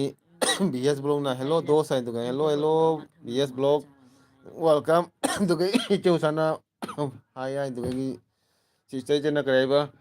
ꯑꯗꯒꯤ ꯐ꯭ꯔꯦꯟ ꯁꯤꯞ ꯕ꯭ꯔꯗꯔꯍꯨꯠ ꯁꯦ ꯉꯁꯤꯒꯤ ꯑꯩꯒꯤ ꯚꯤꯗꯤꯑꯣꯗꯨꯒ ꯌꯥꯝ ꯀꯩꯅꯣ ꯆꯨꯅꯕꯅꯤ ꯑꯥꯔꯖꯦꯒꯤ ꯂꯩꯇꯦ ꯀꯗꯥꯏꯗꯩ ꯐ꯭ꯔꯦꯟꯁꯤꯞ ꯄꯨꯔꯛꯎ ꯍꯥꯏꯅꯣ ꯑꯩ ꯕ꯭ꯔꯗꯔꯍꯨꯠ ꯁꯦ ꯅꯪ ꯊꯤꯡꯖꯜꯂꯣ ꯉꯁꯤꯒꯤ ꯏꯉꯥꯡ ꯉꯁꯤ ꯑꯩꯒꯤ ꯐꯨꯗꯠꯇꯣꯔꯦ ꯚꯤꯗꯤꯑꯣꯗ ꯑꯩꯅ ꯑꯩꯒꯤ ꯚꯤꯗꯤꯑꯣꯗꯨꯒ ꯌꯥꯝ ꯆꯨꯅꯕꯅꯤ ꯑꯠꯆꯥ ꯏꯖꯤꯠꯇꯁꯤ ꯑꯩ ꯚꯤꯗꯤꯑꯣꯗ ꯌꯦꯡꯒꯦꯅꯀꯣ ꯑꯗꯨꯒꯤ ꯑꯗꯨꯒ ꯃꯣꯅꯤ ꯕꯥꯏꯅ ꯀꯔꯤꯕ ꯏꯆꯦ ꯇꯈꯦꯜ ꯍꯥꯏꯅ ꯑꯗꯨꯒ ꯃꯥꯂꯦꯝꯅ ꯑꯩ ꯀꯣꯛ ꯇꯥꯡꯗꯣꯔꯦ ꯁꯝ ꯌꯥꯝ ꯀꯦꯜꯂꯤ ꯌꯥꯏ ꯄꯣꯔꯛꯑꯦꯗꯣ ꯑꯃ ꯑꯠꯆꯥ ꯊꯝꯃꯝꯃꯣ ꯑꯗꯨꯒ ꯑꯃ ꯆꯥꯔꯣ ꯃꯥꯂꯦꯝꯅ ꯍꯥꯏꯔꯦ ꯒꯨꯗ ꯅꯥꯏꯠ ꯃꯌꯥꯝ ꯑꯗꯨꯗꯒꯤ ꯕꯤ ꯑꯦꯁꯅ ꯈꯨꯔꯨꯝꯖꯩ ꯑꯗꯨꯒ ꯃꯣꯅꯤꯕꯥꯏꯅꯒ ꯃꯥꯂꯦꯝ ꯑꯩꯁꯦ ꯒꯨꯗ ꯅꯥꯏꯠ ꯀꯥꯡꯍꯤꯗꯥꯛ ꯑꯗꯨꯒ ꯏꯆꯦ ꯃꯦꯝꯆꯅ ꯁꯨꯈ꯭ꯔꯦ ꯕꯤꯛ ꯏꯃꯥꯒꯤ ꯋꯥꯔ ꯕꯤꯛ ꯏꯃꯥꯒꯤ ꯋꯥꯔ ꯇꯝꯕ ꯆꯠꯂꯨꯏꯅꯦ ꯑꯗꯨꯒ ꯑꯁꯤꯗ ꯃꯥꯂꯦꯝꯅ ꯀꯔꯤ ꯁꯦꯝ ꯇꯨ ꯌꯨ ꯃꯣꯅꯤ ꯑꯩ ꯑꯗꯨꯒ ꯃꯣꯅꯤꯅ ꯉꯥꯡꯕꯗꯗꯤ ꯀꯔꯤ ꯃꯆꯦ ꯐꯠꯇꯕ ꯇꯈꯦꯜ ꯉꯥꯡꯕ ꯌꯥꯝ ꯆꯨꯝꯃꯤ ꯃꯇꯝꯗꯗꯤ ꯑꯗꯨꯒꯒꯤ ꯇꯝ ꯇꯝꯅ ꯆꯥꯛ ꯆꯥꯕꯁꯨ ꯑꯗꯨꯝ ꯅꯥꯕꯤ ꯃꯣꯖꯤ ꯆꯥꯛ ꯄꯤꯔꯦ ꯄꯤꯖꯩ ꯑꯗꯨꯒ Hindi dose log be like ꯀꯔꯣ ꯑꯩ ꯂꯣꯏꯈꯤꯁꯅꯨ ꯏꯆꯦ ꯕꯦꯝꯆꯥꯅ ꯉꯝꯗ꯭ꯔꯦ ꯀꯔꯤ ꯏꯃꯥꯒꯤ ꯋꯥꯔꯤꯗꯤ ꯑꯩꯉꯣꯟꯗ ꯅꯨꯡꯁꯤꯕꯤꯔꯛꯀꯅꯨ ꯑꯩ ꯈꯪꯕ ꯋꯥꯏ ꯑꯩ ꯀꯔꯦ ꯀꯔꯦ ꯑꯩꯈꯣꯏ ꯀꯔꯦ ꯈꯟꯕ ꯋꯥꯏ ꯍꯥꯏꯗꯤ ꯀꯩꯅꯣ ꯍꯥꯏꯁꯦ ꯈꯥꯡꯕ ꯋꯥꯏ ꯍꯥꯏꯗꯣ ꯈꯥꯡꯕ ꯋꯥꯏ ꯃꯌꯥꯝ ꯍꯥꯏ ꯑꯠꯆꯥ ꯑꯗꯨꯒ ꯏꯆꯦ ꯎꯁꯥꯅ ꯀꯔꯤ ꯅꯆꯣ ꯎꯁꯥ ꯂꯥꯛꯂꯅꯤ ꯅꯆꯦ ꯎꯁꯥ ꯂꯥꯛꯂꯅꯤ ꯑꯠꯆꯥ ꯏꯆꯦ ꯑꯗꯨꯒ ꯇꯝ ꯇꯝꯔꯣꯅ ꯀꯩꯕ ꯁꯞ ꯉꯪꯒꯅꯨ ꯍꯤꯟꯗꯤ ꯗꯣꯁꯇꯣ ꯀꯣ ꯕꯤ ꯅꯃꯁꯇꯦ ꯑꯗꯨꯒ ꯑꯦꯜ ꯕꯤ ꯏꯆꯦ ꯎꯁꯥꯅ ꯂꯧꯔꯛꯀꯅꯤ ꯑꯣ ꯁꯨꯃꯥꯏꯅ ꯂꯥꯛꯂꯦ ꯏꯆꯦ ꯎꯁꯥ ꯋꯦꯜꯀꯝ ꯍꯣꯔꯦꯟ ꯌꯦꯡꯉꯨ ꯃꯨꯟꯕ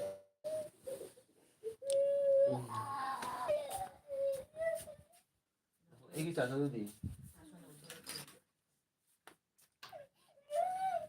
ꯀꯩꯗꯧꯔꯒꯦ ꯑꯉꯥꯡꯗꯨꯕꯨ ꯉꯪꯈꯠꯂꯛꯏꯅꯤ ꯃꯥ ꯍꯧꯖꯤꯛ ꯃꯃꯥꯗꯨ ꯀꯩꯗꯧꯔꯦ ꯑꯍꯤꯡꯁꯦ ꯀꯛꯄꯤꯁꯤꯅꯅꯦ ꯃꯥ ꯉꯁꯥꯏ ꯄꯣꯔꯛꯑꯒ ꯉꯁꯥꯏ ꯑꯃ ꯊꯝꯃꯒ ꯑꯗ ꯑꯃ ꯚꯥꯏ ꯇꯧꯔ ꯆꯠꯈ꯭ꯔꯦ ꯒꯨꯗ ꯃꯣꯔꯅꯤꯡ ꯑꯣꯏꯔꯒꯦ ꯑꯗꯨꯗꯒꯤ ꯇꯣꯝꯕ ꯊꯣꯛꯆꯝꯅ ꯑꯩ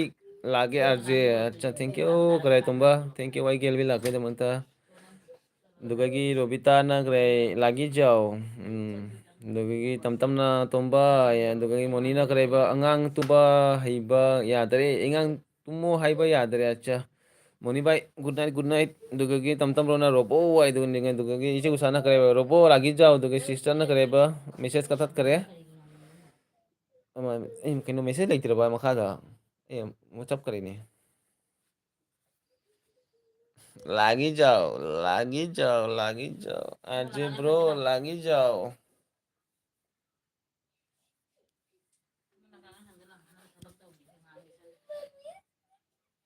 ꯑꯗꯨꯗꯒꯤ ꯏꯁꯃꯣꯜ ꯑꯗꯨꯗꯒꯤ ꯑꯅꯨꯅ ꯇꯣꯕꯣꯏ ꯑꯗꯨꯗꯒꯤ ꯇꯝ ꯇꯝꯕ꯭ꯔꯣꯅ ꯔꯣꯕꯣ ꯇꯨꯝꯗ꯭ꯔꯤꯕꯣ ꯑꯗꯨꯒ ꯏꯆꯦ ꯕꯦꯝꯆꯥꯅ ꯑꯅꯨꯕꯤ ꯑꯗꯨꯗꯒꯤ ꯑꯅꯨꯅ ꯀꯔꯤ ꯍꯥꯏꯕ ꯏꯆꯦ ꯕꯦꯝꯆꯥ ꯑꯗꯨꯒ ꯑꯅꯨꯅ ꯀꯔꯤ ꯀꯩꯅꯣ ꯃꯦꯁꯦꯁ ꯎꯗ꯭ꯔꯤꯗꯣ ꯑꯥꯔꯖꯦꯁꯦ ꯑꯗꯨꯗꯒꯤ ꯏꯆꯦ ꯑꯣꯏꯅꯥꯝ ꯏꯆꯦ ꯑꯣꯏꯅꯥꯝ ꯂꯤꯇꯨꯁ ꯈꯩꯇꯥꯝ ꯔꯦ ꯂꯤꯇꯨꯁ ꯈꯩꯇꯥꯝ ꯂꯤꯇꯨꯁ ꯗꯧ 15 like RJ, thank you ichi oinam dugagi chu sana kariba kaisam welcome dugagi oinam na kai haiba oinam churup thaksi ai churup thakte he nupi noina churup thakera sigero noibu dugagi tam tam na oinam maina tam tam dugagi moni na kariba nakon he moni ki comment pa good night mayam ubungo tumo haiba yadre heng school lay RJ bai saunu ko mayam bai bai ei moni bai kai thamda saudu ni moni bai saudu he kai thamda saudu ne are mayam ichu matam du kare khangi kino mayam su kare loigi matam lein ko mayam lakti aigi elbi lakti ama waro kani mi tamo to waro du ne nong ngatang lakpa so aigi tamo thadi jamna bes ni ko adu namak tai chi tesina kare ba matam amada nangbu marubni haiba mi duna nangbu thamoi kahanbani ai loina khangi ai kaudri ichi te sionda hairo hani ichi testi edi mi kita motadi angamba ya jibu hingi ngai bu mi da mata de di support toni ko ina jibu hingi se adubudi ai mayam gi da mata angamba mayam gi da mata support toni ina angamba do mayam gi da mata support toni aina ngasi sigre de adudi khande adudi ai gi da mata di kare karim leite adudi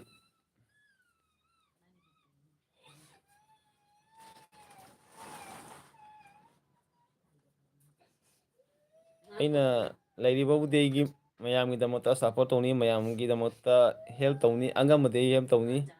ngamdabade help taw ngamoi adubo aibudi miraiba midi miraigare adudi karim kaide adudi isana aidi kare harauna laigani adu matamdadi ina aidi harau laigani aigidamata kanim khande aigidi migidamata jamna khalliko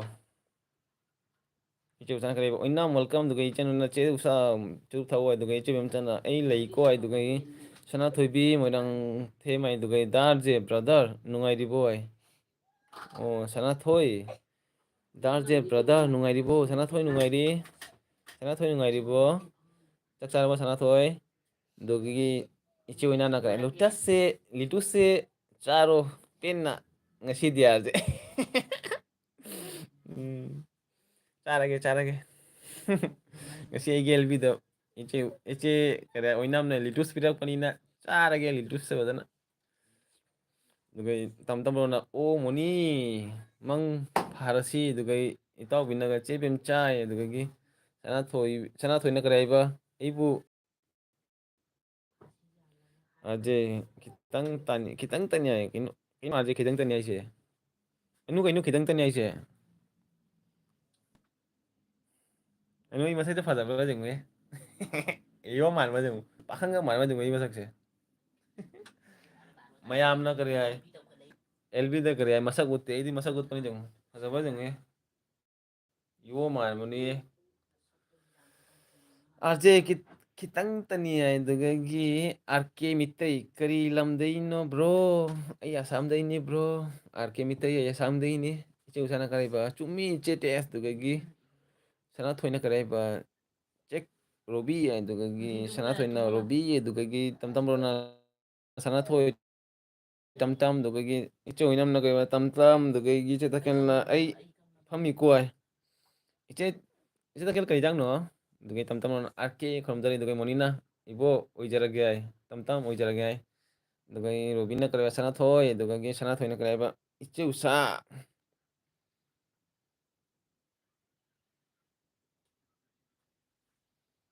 masak shedi jam fazarabani tu ai chas tawi ko mayam tu ai board laira bagi board tu se leire laira bagi jumni si se mayam ignore to bi ko si se to ai board aje kem ton lagle kri aje kami ton hai je kinu ne aje kami to ikan ne komi jubu mang ri ni mo aje kem dala dugai gi o che takel dugai chu sana kare ba mi Ami biri khaina go kaisa mai dugai kami to nai no kare dugai arkena kare ba kari lamdai no Assam digini Assam arke Assam digini dugai tam tam na kare ba Rameshwar bro welcome ai dugai je namna si pagi wa pan ganu yam ki ai Ichi anuna kare ba che usa kitang pai wai kitang pai wai biri ama dugi chu sana thôi dugi nungai di boy dugi anuna kare ba churup pai si ai nu dugi nu hauro ai dugi anuna kare ba ichanupa na Rameshwar da kameton kauri ai dugi karigi ngang ka phalino ne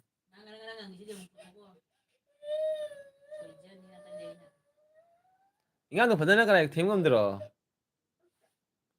piri kitang che khaibo ai dugai chi takelna oina mai dugai anuna oima haurasi ai dugai anuna ne jatre dugai oina biri yam pambani dugai che oina na kare ba che ai sida leye dugai anuna kare ba che ai kitang pai wai dugai tam tam na kare ba kamato na ina kaino no kare dugai robina la dugai che ben chana kare tumninge yadre he mayam komen ka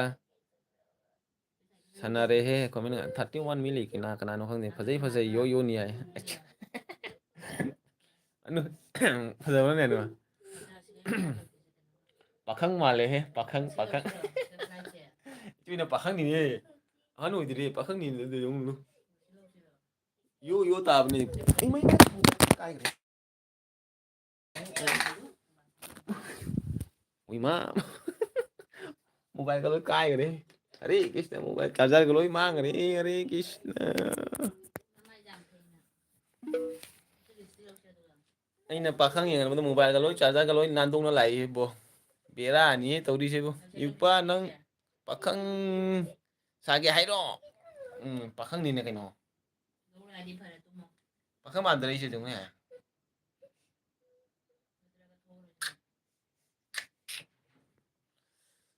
dagagi arkimitin asam kadai gino as asam kadai gino hai asam kriya a kaino gini guwahati gi chemen cha yam tumninga boy chemen yam tumninga boy che daga nuna kare ba chebem cha silent roy oh chemen cha lb tha du ra ke no khang ne adu da mo ta tum ma ge hai mane mai se ngata le ga silent tha ke to yi mai se inga no themune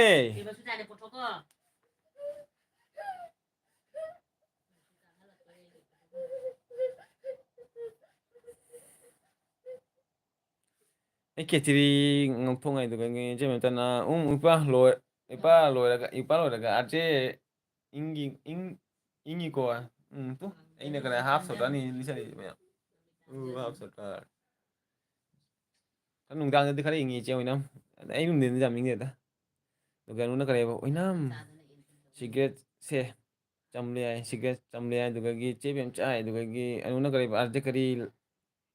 laira ba hairino kari laira ba hairino tu laira ba jum su dira laira ba jum su dira nangbo mapanda liri ni se laira la liri ni mayam na mapanda liri ni bisa tala liri ni ingi jum ga liri ko mapanda liri ni jum na te se ma kare bara liri ni se aina talaga family picture ini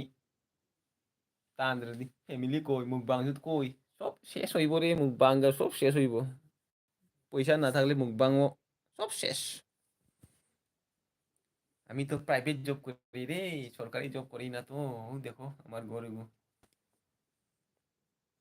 বিধান বিরিনা यारे दुगई तम तमना che bem sa ka smoking ga ai dugai pinkina guru olo icho ina anu hauro roboda amatta hawhalanu ai dugai ichi tesina kareba ichi testi ko message jam la pa ga ko jam na kai kare kano topic ma yaung midi LB Sakthi RGD Ritik Roshan bu mali video dana cikna mali ya moi ma kire je 이 파자더니 LB도 잠 파자더니 이 원한 호렌 애기 샤기 LB 쟁마 좀 다니 이스 करीनो सकता से वो करे machine मुरना सकता से अनिल कपूर नतिने अनिल कपूर ही जम खरा फसाइने बो करे जोनी लीवर का मान बराय खली नहीं कोना दुगगी इची पिमचाना करे IPS मok no ay dugay pinky ay dugay BM sister yu biri do tumning ba phana ba ay dugay rubtana susi shikiro ay dugay anuna kare ma asamis manipuri ni akhoi biden thangna phun biri ay oi ne duni ne asamis kare asamis manipuri ka haichalana i karak pa dugadi na Facebook ta jam viral ho gaya asamis mitei ne ga na dugadi i karak pa thul ngo laude isagi imana poga imagi mitei ma oira imagi kare lambi dei chalagi ai dumai khallamani jikti mawa laudre kana mu ni asamis mitei ga ira mana mana dugai chek kai ba mi cha khaibo ami ai dugagi suchila noi namro bo ai no ga dugai chu jana che te se dugagi pingkina LB gi marak sida ingang su nung siri ai ingang kap kari ingang si karan tawre kare kano pinky sister nugai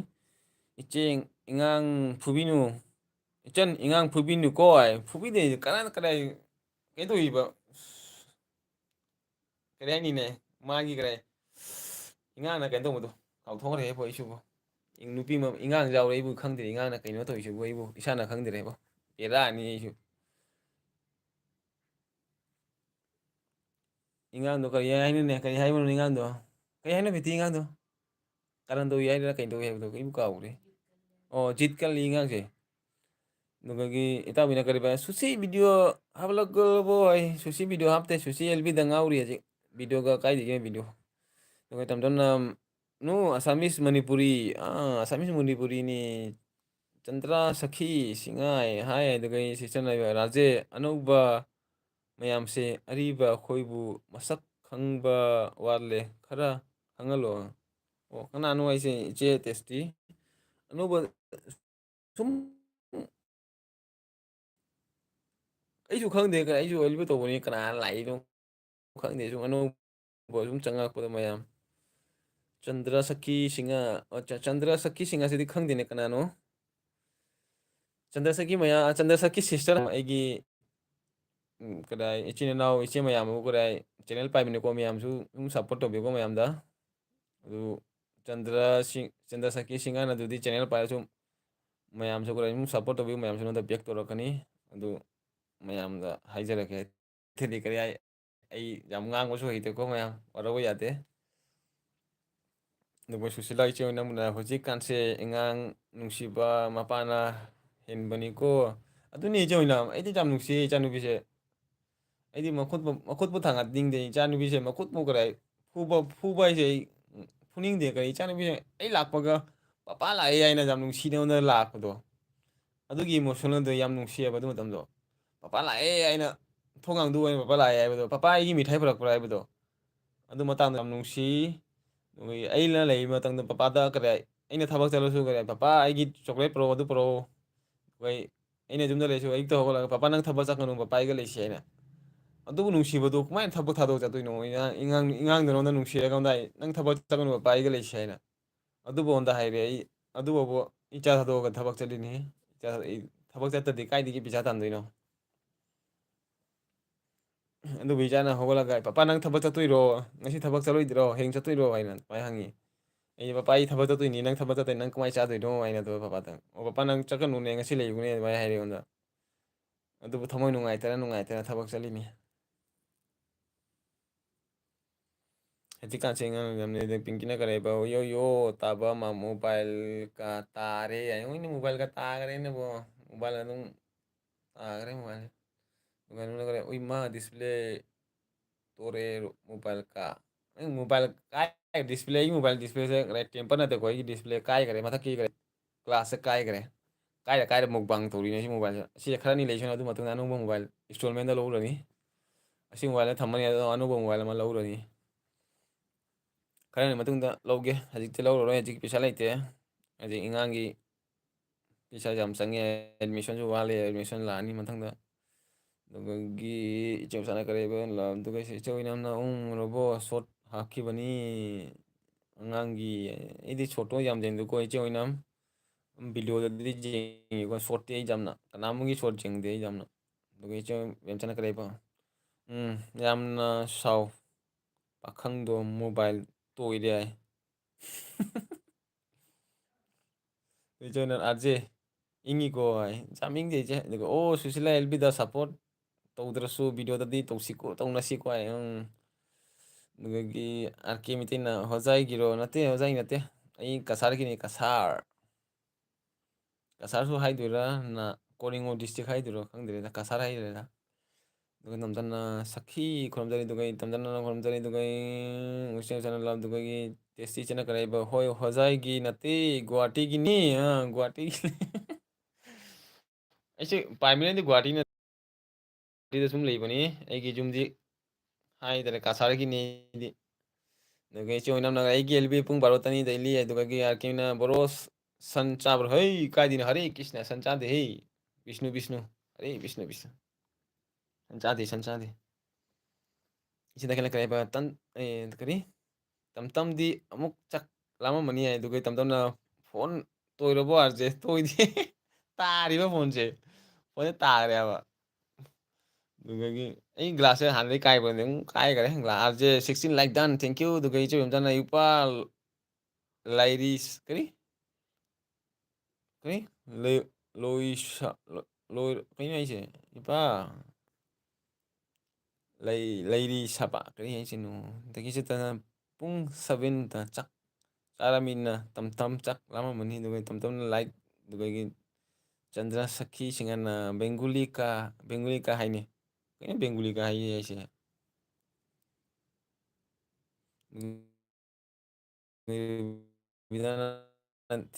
ꯀꯦ ꯀꯣꯡꯒ꯭ꯔꯦꯁꯟ ꯏꯇꯥꯎ ꯏꯃꯥ ꯏꯇꯥꯎ ꯑꯩꯅ ꯍꯥꯏꯒꯤꯁꯤꯕꯨ ꯅꯪ ꯉꯁꯤ ꯇꯧꯏ ꯑꯩꯒꯤ 3K ꯍꯥꯏꯁꯦ ꯅꯍꯥꯟꯅ 3K ꯐꯥꯔꯕ ꯅꯪ ꯉꯁꯤꯗ 3K ꯎꯏꯔꯣ ꯁꯤꯒꯦꯔꯣ ꯅꯪ ꯏꯆꯦꯕꯦꯝꯆꯟꯅ ꯑꯥꯔ ꯀꯦ ꯕ꯭ꯔꯣ ꯋꯥꯔꯤ ꯂꯩꯇ꯭ꯔꯕꯣ ꯁꯟ ꯌꯥꯎꯔꯤꯗꯣ ꯍꯥꯏ ꯑꯗꯨꯒ ꯏꯆꯦ ꯑꯣꯏꯅꯝꯅ ꯄꯨꯡ 7ꯗ ꯆꯥꯗ꯭ꯔꯤ ꯍꯧꯖꯤꯛ ꯑꯃꯨꯛ ꯆꯥꯕ ꯌꯥꯔꯦ ꯍꯥꯏ ꯑꯗꯨꯗꯒꯤ ꯀꯪꯂꯦꯝꯕꯅ ꯀꯪꯉꯝꯕ ꯔꯥꯃꯦꯁꯣꯔꯅ ꯀꯔꯤ ꯏꯕꯨꯡꯉꯣ ꯀꯔꯤ ꯃꯊꯦꯜ ꯆꯥꯔꯒꯦ ꯑꯗꯨꯗꯒꯤ ꯇꯝꯇꯝꯅ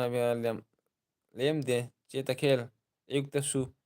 ꯉꯟꯅ ꯆꯥꯏ ꯑꯗꯨꯒ ꯂꯥꯝꯗꯦꯕ ꯂꯥꯝꯗꯦ ꯑꯗꯒꯤ ꯄꯤꯡꯀꯤꯅ ꯀꯔꯤꯕ ꯍꯣꯁ ꯀꯣꯃꯦꯟ ꯐꯖꯅ ꯄꯥꯎꯔꯣ ꯀꯣꯃꯦꯟ ꯂꯩꯍꯧꯔꯦ ꯍꯥꯏ ꯑꯩ ꯀꯣꯃꯦꯟ ꯌꯥꯝ ꯄꯥꯗꯦ ꯑꯗꯨꯒ ꯈꯔ ꯀꯣꯃꯦꯟ ꯒꯦꯞ ꯑꯣꯏꯔꯁꯨ ꯃꯌꯥꯝ ꯋꯥꯔꯧꯕ ꯌꯥꯗꯦꯀꯣ ꯑꯩ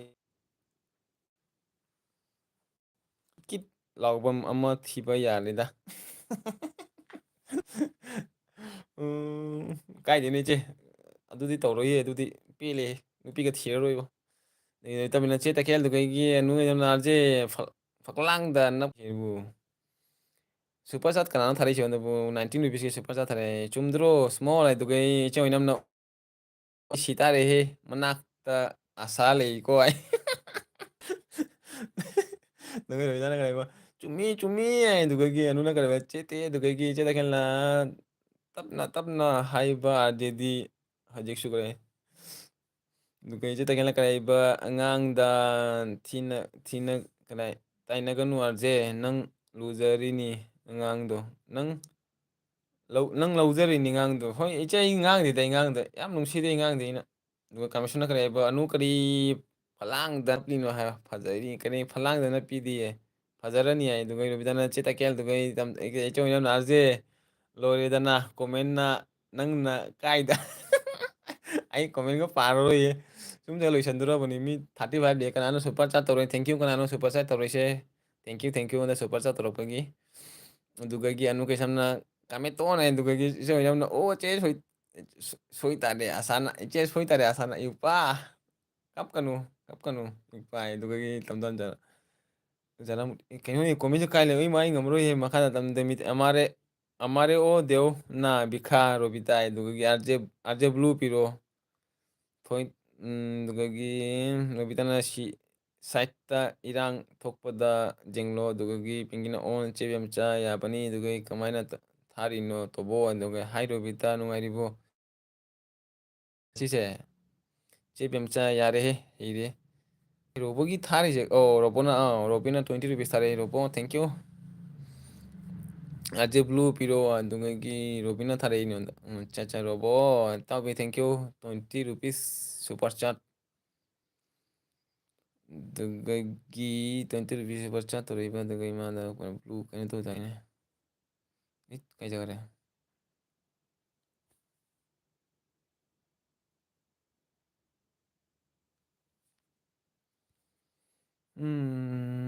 ꯀꯣꯃꯦꯟ ꯃꯈꯥꯗ ꯄꯥꯔꯛꯑꯒꯦꯀꯣ ꯑꯗꯨꯒ ꯑꯥꯔꯖꯦ ꯕ꯭ꯂꯨ ꯄꯤꯔꯛꯑꯣ ꯊꯣꯏꯁꯦ ꯆꯦꯅꯦꯜꯗꯣ ꯍꯥꯏꯕꯤꯔꯛ ꯕ꯭ꯂꯨ ꯄꯤꯔꯛꯇ꯭ꯔꯤꯁꯦ ꯑꯩ ꯃꯌꯥꯝ ꯀꯣꯃꯦꯟ ꯃꯈꯥꯗꯤ ꯄꯥꯔꯛꯒꯦꯀꯣ ꯑꯥꯔꯖꯦ ꯑꯩ ꯊꯣꯏ ꯂꯧꯔꯝꯕꯅꯤ ꯊꯣꯏ ꯂꯧꯔꯝꯕ ꯀꯅꯥꯅꯣ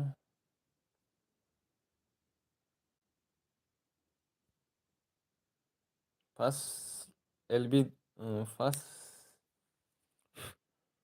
first ꯑꯦꯜꯕꯤꯗ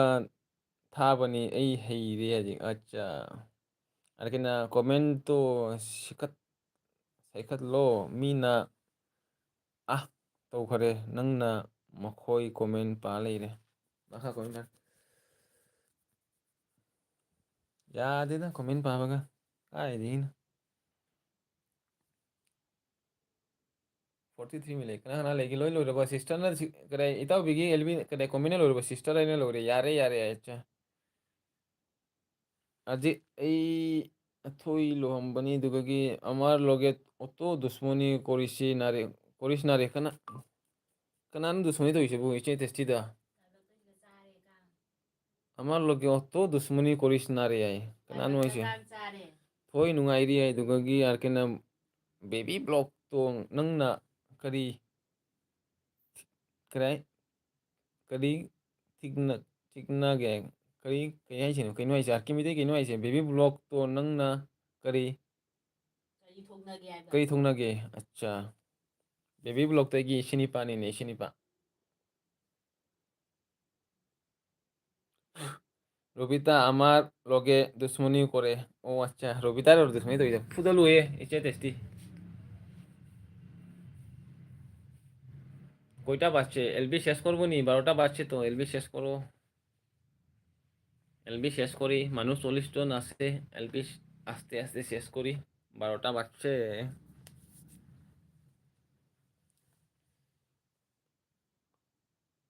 baby blog নঙ্গা থুংনাব্রো baby blog তো nga kani kayno bebi blog to nanga thungnabro bebi blog to gi isinipani dugagi robita ma loge dusuni kore duga robita na kare tamtam saita leibani samtam saita arke mitai na kare kari maron no noina ngangi do egi ingonda ngangjai lo bengoli maron ni arke mitai kanuna kare ba arje nang ꯂꯦꯞꯂꯒ ꯑꯦꯜꯕꯤ ꯊꯥꯔꯤꯔꯣ ꯂꯦꯞꯂꯒ ꯊꯥꯔꯤꯗꯨ ꯍꯅꯨ ꯑꯋꯥꯕꯅꯤ ꯑꯗꯨꯒꯤꯗꯃꯛꯇ ꯑꯦꯜꯕꯤꯒ ꯇꯧꯅꯤꯡꯗꯦ ꯑꯩꯗꯤ ꯑꯥꯔꯖꯦ ꯁꯞ ꯇꯧꯈ꯭ꯔꯕꯅꯤ thank you ꯊꯣꯏ ꯊꯣꯏꯈꯔꯦ channel ꯄꯥꯏꯕ ꯊꯣꯏ channel ꯄꯥꯏꯗꯤ ꯑꯩꯉꯣꯟꯗ ꯔꯤꯇꯔꯟ ꯇꯧꯔꯛꯀꯦꯀꯣ ꯑꯗꯨꯒ ꯑꯩ ꯔꯣꯕꯤꯇꯥꯅ ꯅꯣꯛꯈꯔꯦ ꯑꯁꯤꯁꯅꯔꯤ ꯑꯁꯤꯁꯅ ꯑꯗꯨ ꯀꯩ ꯃꯤꯠꯇꯣ ꯌꯥꯗ꯭ꯔꯤ ꯇꯨꯝꯗꯅ ꯃꯪꯗꯔꯦ ꯋꯥꯔꯝꯃꯅꯤ ꯀꯥꯏꯗꯩꯅꯣ ꯏꯆꯦ ꯄꯨꯡ ꯕꯥꯔꯣ ꯇꯥꯔꯦ ꯄꯨꯡ ꯅꯤꯄꯥꯟ ꯄꯨꯡ ꯕꯥꯔꯣ ꯍꯦꯛꯇ ꯇꯨꯝꯃꯒ ꯄꯨꯡ ꯇꯔꯦꯠ ꯅꯤꯄꯥꯟꯗ ꯍꯧꯒꯠꯂꯒ ꯀꯥꯏꯗꯒꯤ ꯌꯥꯗꯣꯏꯅꯣꯅꯦ ꯑꯌꯨꯛꯇ ꯄꯨꯡ ꯃꯥꯄꯜ ꯇꯔꯥꯗ ꯊꯕꯛ ꯆꯠꯂꯒ ꯄꯨꯡ ꯇꯔꯨꯛꯇ ꯍꯜꯂꯒ ꯃꯌꯥꯝꯒꯤ ꯑꯦꯜꯕꯤ ꯌꯥꯎꯕꯅꯦ ꯃꯌꯥꯝꯒꯤ ꯚꯤꯗꯤꯑꯣ ꯌꯦꯡꯕꯅꯤ ꯀꯥꯏꯗꯒꯤ ꯔꯦꯁꯅꯣ ꯔꯦꯁꯀ ꯂꯩꯇꯦ ꯑꯋꯥꯕꯅꯤ ꯇꯧꯔꯤꯁꯦ ꯑꯩꯅ ꯇꯧꯔꯤꯁꯦ ꯁꯤ ꯌꯥꯎꯕꯁꯦ ꯃꯌꯥꯝꯅ ꯃꯣꯅꯣ ꯑꯣꯏꯔꯒ ꯑꯗꯨꯒꯤ ꯑꯩ ꯑꯗꯨꯃꯥꯏꯅ ꯇꯧꯕ ꯉꯝꯒꯗ꯭ꯔꯥ ꯃꯌꯥꯝ ꯈꯪꯗꯦꯗ ꯑꯩꯅ ꯇꯧꯔꯤꯁꯦ ꯃꯌꯥꯝꯅ ꯉꯝꯒꯗ꯭ꯔꯥ ꯑꯗꯨꯗꯤ ꯈꯪꯗꯔꯦ ꯃꯌꯥꯝ ꯃꯣꯅꯣ ꯑꯣꯏꯔꯒ ꯇꯨꯃꯤꯟꯅ ꯐꯝꯅ ꯂꯩꯕꯗꯣ ꯑꯗꯨ ꯑꯣꯏꯇꯥꯔꯦ ꯂꯥꯁꯇ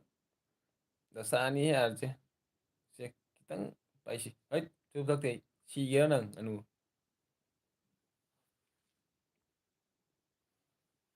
ꯄꯨꯝꯅꯃꯛ ꯀꯁꯥꯔꯗꯩ ꯅꯠꯇ꯭ꯔꯣ ꯀꯁꯥꯔꯗꯩꯅꯤ ꯀꯁꯥꯔꯒꯤꯁꯨ ꯌꯥꯎꯏ ꯃꯅꯤꯄꯨꯔꯒꯤꯁꯨ ꯌꯥꯎꯏ ꯑꯗꯨꯒ ꯑꯩꯅꯣꯅ ꯈꯨꯕꯤ ꯇꯨꯝꯈ꯭ꯔꯦ ꯍꯥꯏ ꯑꯗꯨꯒ ꯔꯣꯕꯤꯅ ꯑꯣ ꯈꯨꯈꯨ ꯍꯥꯏ ꯑꯗꯨꯒ ꯏꯕꯣꯜꯅ ꯔꯣꯕꯣ ꯑꯃꯤ ꯃꯤꯂꯩꯇꯦ ꯄꯥꯔꯁꯦꯅ ꯏꯆꯦꯅ ꯑꯅꯨ ꯁꯤꯁꯇꯔ ꯅꯪ ꯊꯛ ꯀꯔꯤ ꯑꯅꯨ ꯅꯪ ꯊꯛ ꯃꯥꯟꯈ꯭ꯔꯦꯀꯣ ꯅꯪ ꯊꯛꯄ ꯃꯥꯟꯈ꯭ꯔꯦꯀꯣ ꯍꯥꯏ ꯃꯥꯅꯦ আচ্ছা দুগি অনুনা তবে আইনো করে হাসো রে হাসো আমার কমেন্ট দেখিয়ে তোমরা হাসো আমি তো নতুন এলবি মাস্টার তো তোমরা তো পুরানা মাস্টার আর আমার এলবি দেখিয়ে হাসলে তো হাসো জোরে জোরে হাসি রো খুবই সুপার চাট থিরি খুবই super chaat three সিস্টার나 그래 뭐노 오이라가 노이 까우키가드로 마얌 hangу hanggu ichi texti hanggu mono ega kawda kawda do hanggu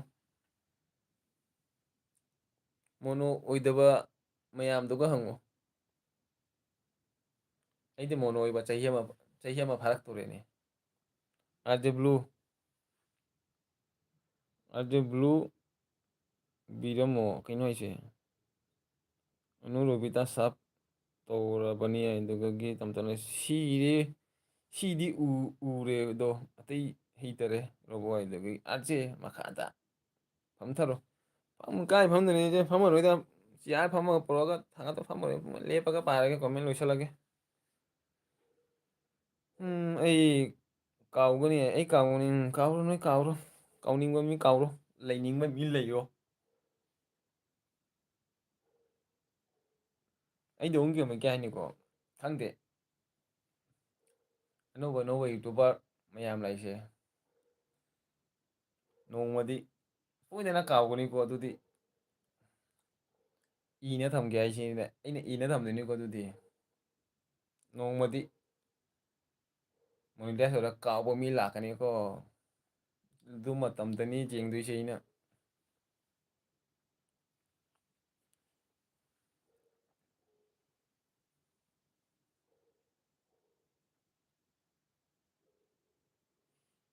thank you ꯊꯣꯏ ꯑꯗꯨꯒꯤ ꯑꯩꯗꯤ ꯈꯣꯡ ꯈꯨꯠ ꯇꯤꯡꯊꯠꯂꯒ ꯇꯨꯝꯒꯅꯤ ꯃꯣꯟ ꯑꯣꯏꯔꯒ ꯑꯗꯨꯅꯤ ꯑꯅꯨ ꯍꯥꯏꯔꯦ ꯃꯥ ꯈꯣꯡ ꯊꯥꯡ ꯇꯤꯡꯒꯜꯂꯒ ꯇꯨꯝꯃꯅꯤ ꯍꯥꯏꯔꯛꯏ ꯑꯗꯨ ꯑꯅꯨꯅ ꯍꯥꯏꯅ ꯍꯥꯏꯔꯦ ꯈꯪꯉꯦꯕ ꯑꯅꯨꯁꯦ ꯀꯔꯤ ꯃꯣꯅꯣ ꯑꯣꯏꯔꯒ ꯈꯔꯗꯤ ꯐꯖꯅ ꯄꯣꯊꯥꯔꯅꯤ ꯊꯥ ꯑꯃꯅꯤꯗꯤ ꯐꯖꯅ ꯄꯣꯊꯥꯔꯅꯤ ꯑꯩꯁꯨ ꯐꯖꯅ ꯈꯪꯉꯦꯕ ꯑꯦꯜꯕꯤ ꯇꯧꯕꯒꯤ ꯑꯦꯛꯁꯟꯗ ꯅꯪ ꯑꯗꯨ ꯑꯦꯛꯁꯟꯗ ꯅꯪ ꯂꯧꯗꯣꯏꯅꯦꯕ ꯑꯩ ꯈꯪꯉꯦꯕ ভিডিও গুলি মারো আমার মনে হয়েছে এখন আমি ঘুমাইয়া বইয়া খাই গাইনা তবুগুলো এইগুলি না আমার এলবি শেষ আমি মনে হয়ে গেছে এখন আমি ঘুমাইয়া এখন পয়সা কামাই করবো হাইদো ꯑꯗꯨ ꯅꯠꯇ꯭ꯔ ꯑꯅꯨ ꯁꯤꯅꯤꯌꯦ ꯑꯦꯜꯕꯤ ꯀꯔꯤ ꯃꯣꯅꯤꯇꯥꯏꯖ ꯑꯣꯏꯔꯒ ꯅꯪ ꯅꯨꯡꯉꯥꯏꯅꯦ ꯈꯜꯂꯤꯔ ꯑꯩ ꯚꯤꯗꯤꯑꯣ ꯁꯦꯡꯕꯅꯤ ꯍꯥꯏ ꯑꯃ ꯀꯞ ꯀꯔꯤ ꯚꯤꯗꯤꯑꯣ ꯁꯦꯡꯕꯅꯦꯅ ꯑꯗꯨꯒ ꯑꯩꯒꯤ ꯕ꯭ꯂꯨ ꯊꯅꯃꯣ ꯍꯥꯏꯕ ꯕ꯭ꯂꯨ ꯀꯔꯤꯒꯤꯅꯣ ꯀꯃꯤꯁꯣꯟꯈ꯭ꯔꯦ ꯁꯞꯄꯣꯔꯠ ꯇꯧꯒꯦ ꯍꯥꯏꯗ ꯑꯩ ꯕ꯭ꯂꯨ ꯊꯝꯃꯣ ꯑꯩꯗꯣ ꯑꯗꯨꯒꯤ ꯑꯅꯨꯅ ꯅꯣ ꯀꯥꯏ ꯑꯩꯕꯣꯜꯅ ওইনিকিরো সিস্টার ওইমাকিরো সিস্টার আয় দুগি আনুনা নো করে দুগি আনুনা লাগি যাও দুগি কালু আয় কালু নদীর পারে আমার বাড়ি তুমি কি সেই নারী এখন আমি জানতে পারি তোমার কোথায় বাড়ি আমার বাড়ি গুয়াহাটিত তোমার বাড়ি কোথায় ওই নাম না করে বা আনু হজিক এখন কনসাল্লাকা তুমুরো সিরে কই আর কে মিতে তোমরা খালি বেঙ্গলি মাতে মণিপুরি ভাষা মাতস নাই ওমা আসিছু করে কাসারগি মাছা হইরে মানে আর কেছে বেঙ্গলি জানে রে ইগু কম না রে ইগু তো পুরা বেঙ্গলি মারে রে ইগু दाल में कुछ काला है रे यार कि तुम्ही ওইনা না করে নু লাগে যাও দুগে ওইনা না সুশি আইনা নো করে দুগে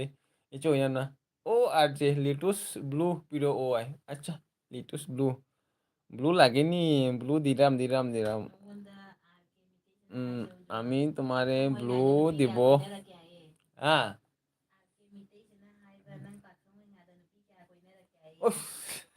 नुपी वारी कोना है कि हे एगी वीडियो दा इसे मके नो नुपी क्या कोना के ए ꯑꯩꯒꯤ ꯂꯚ ꯃꯦꯔꯤꯖꯔ ꯑꯦꯔꯦꯟꯖ ꯃꯦꯔꯤꯖꯔ ꯃꯌꯥꯝ ꯑꯩ ꯚꯤꯗꯤꯑꯣꯗ ꯁꯨꯝ ꯀꯣꯟꯅ ꯍꯥꯏꯔꯛꯀꯦ ꯍꯧꯖꯤꯛꯇꯤ ꯍꯥꯏꯔꯔꯣꯏ ꯑꯗꯨꯒꯒꯤ ꯀꯅꯥꯅꯣ ꯃꯈꯥꯗ ꯑꯗꯨꯒꯒꯤ ꯏꯁꯃꯣꯜ ꯑꯩꯒꯤ ꯆꯠꯂꯨ ꯌꯥꯗꯔꯦ ꯆꯥꯠꯁꯦ ꯅꯪ ꯀꯔꯝꯕ ꯑꯦꯀꯥꯎꯟꯗꯒꯤ ꯊꯥꯔꯤꯅꯣ ꯍꯣꯏꯃ ꯀꯔꯤ ꯋꯥꯔꯤꯅꯣ ꯃꯇꯣꯁ ꯀꯔꯦ ꯃꯇꯣꯁ ꯑꯃꯁꯦ ꯃꯥꯊꯣꯁ ꯍꯥꯏꯅ ꯅꯣꯛꯈꯔꯦ ꯀꯩꯅꯣ ꯇꯧꯏꯁꯤꯕꯨ ꯀꯥꯂꯨ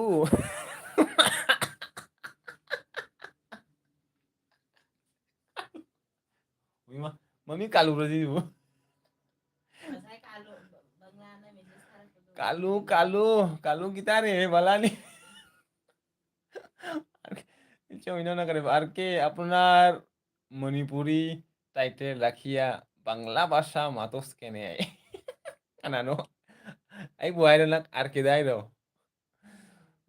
दालू शर्मा लाए हेलो जी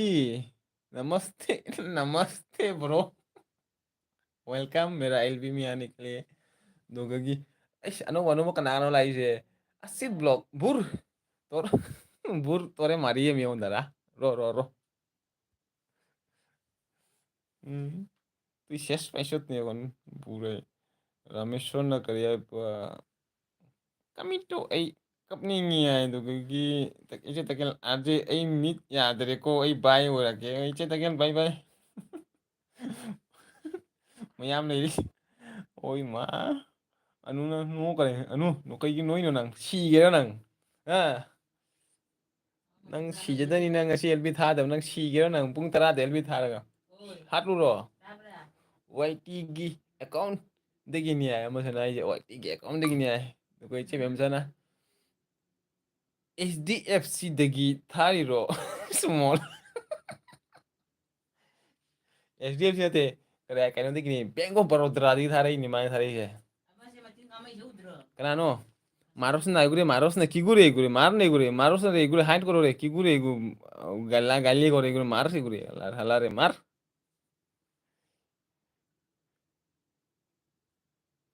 कोई गेलो रे हमारा कमेंट गुरे HDFC था गिरो HDFC ना ते लोई बेंगी था दा हिचे HDFC ना ते करे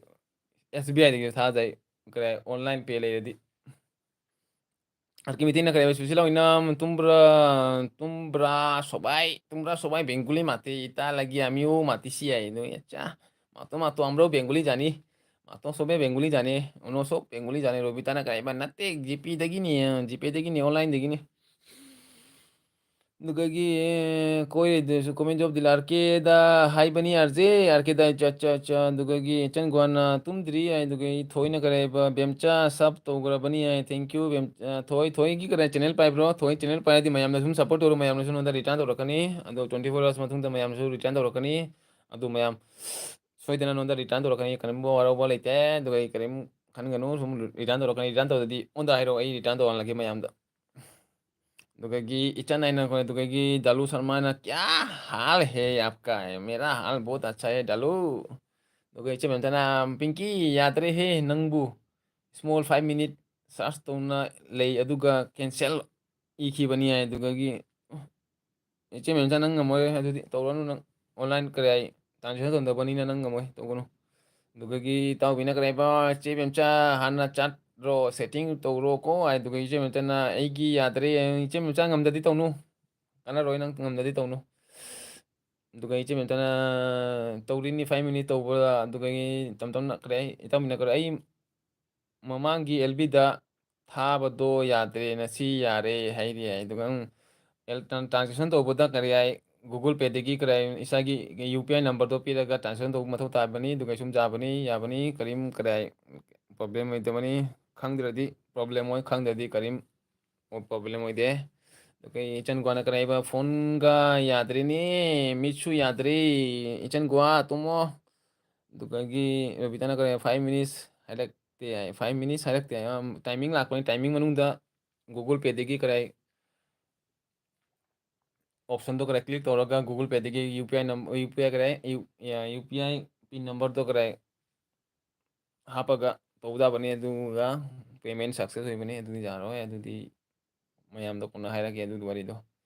ꯑꯗꯨꯒ ꯇꯝ ꯇꯝꯅ ꯀꯔꯤ ꯔꯣꯕꯣꯠ ꯃꯤꯠ ꯁꯤꯡꯎꯂꯦ ꯑꯗꯨꯒ ꯏꯆꯦꯕꯦꯝꯆꯥꯅ ꯀꯔꯤ ꯏꯔꯛꯂꯦ ꯀꯔꯤ ꯏꯔꯛꯂꯦ ꯑꯗꯨꯒ ꯇꯝꯃꯤꯟꯅ ꯏꯃꯦꯜꯁꯨ ꯍꯥꯏꯔꯛꯄꯅꯤ ꯑꯗꯨ ꯅꯝꯂꯣ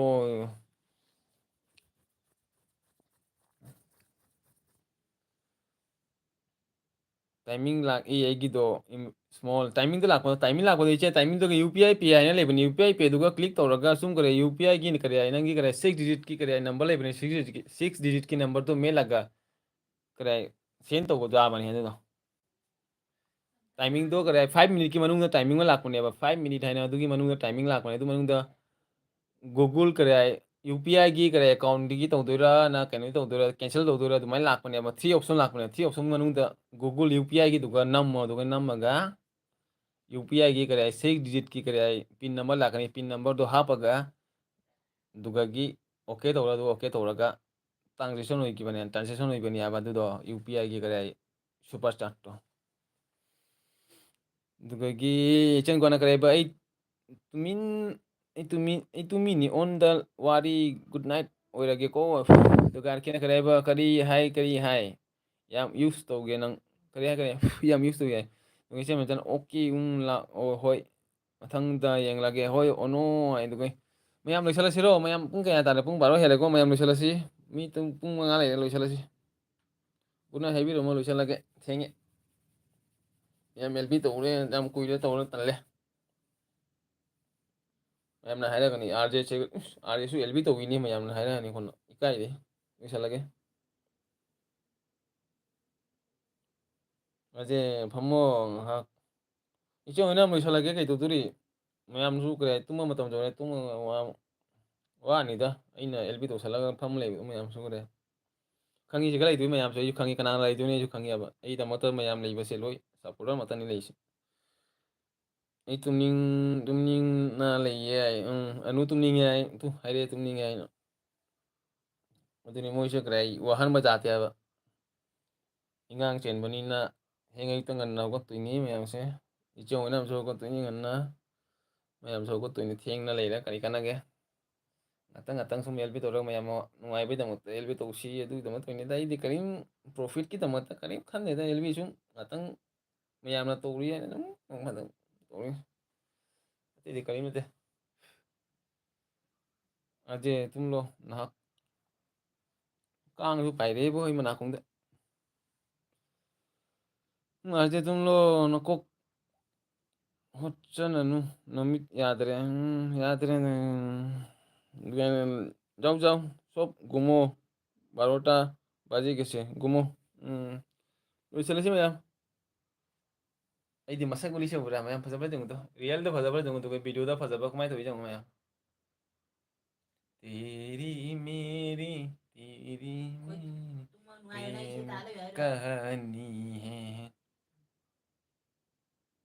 ꯑꯥꯖꯤꯗꯤ ꯐꯖꯕꯅꯤ ꯃꯁꯛꯇꯤ ꯐꯖꯕꯅꯤ ꯌꯣ ꯃꯥꯟꯕꯅꯦ ꯅꯨꯄꯤ ꯑꯃꯒ ꯊꯤꯔꯁꯤꯔ ꯀꯩꯅꯣ ꯈꯪꯗꯦꯗ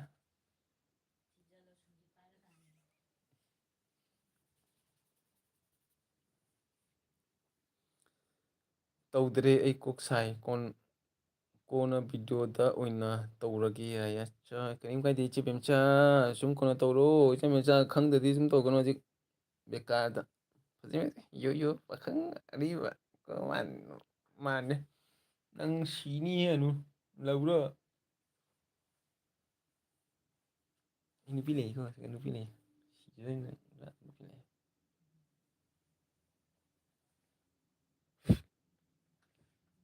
ꯋꯥꯔꯤꯗꯤ लागी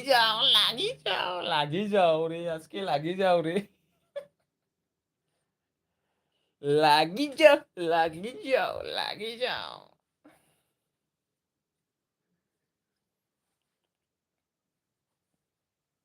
देखिए उसको देखे भाई क्या जे गुड नाइट ꯑꯣꯏꯔꯁꯤ ꯍꯥꯏꯔꯣ ꯍꯣꯏ ꯒꯨꯗ ꯅꯥꯏꯠ ꯑꯣꯏꯔꯁꯤ ꯃꯌꯥꯝ ꯑꯁꯥ ꯑꯥꯔꯖꯦ ꯅꯨꯄꯤ ꯊꯤꯅꯤ ꯍꯥꯏ ꯑꯁ ꯅꯅꯨ ꯅꯪ ꯁꯤꯅꯤꯌꯦ ꯕꯥꯏ ꯕꯥꯏ ꯒꯨꯗ ꯅꯥꯏꯠ ꯃꯌꯥꯝ ꯒꯨꯗ ꯅꯥꯏꯠ ꯕꯥꯏ ꯁꯤ ꯄꯨꯡ ꯊꯦꯡꯉꯦꯀꯣ ꯃꯌꯥꯝꯁꯨ ꯌꯥꯝ ꯊꯦꯡꯅ ꯂꯩꯕꯩꯗꯃꯛꯇ ꯄꯨꯡ 12 ꯇꯥꯔꯦꯀꯣ ꯃꯌꯥꯝ ꯊꯦꯡꯉꯦ ꯃꯌꯥꯝ ꯂꯣꯏꯁꯤꯜꯂꯁꯤ ꯑꯗꯨ ꯃꯌꯥꯝ ꯑꯩꯒꯤꯗꯃꯛꯇ ꯃꯌꯥꯝꯅ ꯃꯇꯝ ꯃꯥꯡꯍꯜꯂꯒ ꯑꯩꯒꯤ ꯑꯦꯜꯕꯤꯗ ꯂꯥꯛꯄ ꯄꯨꯡ 12 ꯇꯥꯕ ꯃꯌꯥꯝꯅ ꯑꯩꯒꯤꯗꯃꯛꯇ ꯂꯩꯕꯒꯤꯗꯃꯛꯇ ꯊꯦꯡꯀ꯭ꯌꯨ ꯃꯌꯥꯝꯕꯨ ꯍꯥꯏꯅꯤꯡꯉꯥꯏ ꯂꯩꯇꯅ ꯊꯥꯒꯠꯆꯔꯤ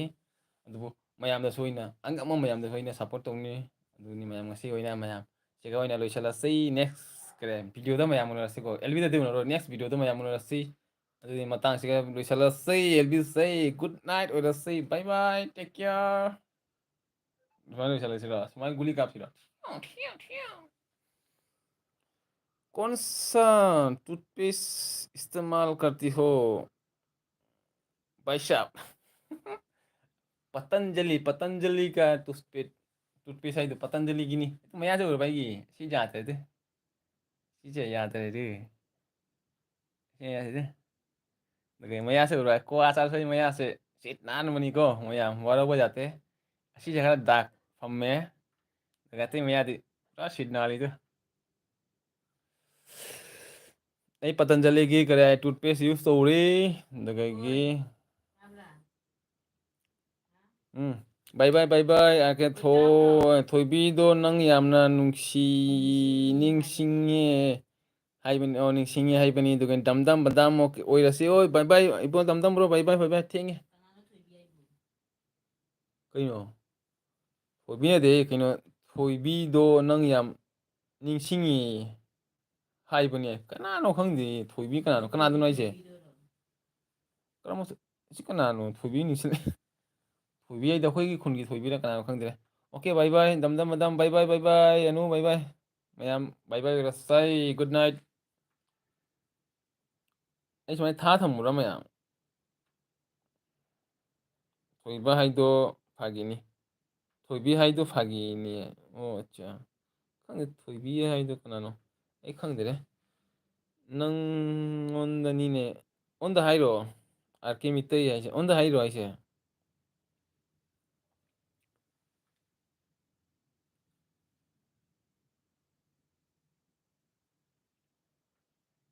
noi khungi nate nangna hana koirambodo ish aina kana thoibi koirambodo haise berani ina thoibi kana koiramgine hana thamo akhoi tumlage ko arje bro nang warani nakoni arki mite na ina thoibi ga haise kanano thoibi je aina hana koirama thoibi je kanano aina hana koirama thoibi bu kama thoibi no hangde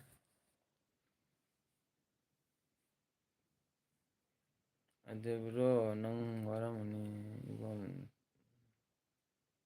arke wife to kana adano haise arke wife to haise Rani Bala konsam hai dubagi kanano thajana thammu arje silent ocha arke wife to kanano kaisam hai to khi arke do arje faltu ni lagjoy khangdi nei ju kanano khangdi thoibi ga ondai re berani mi sing jibo nupi kaina badanda do re mane khangdi da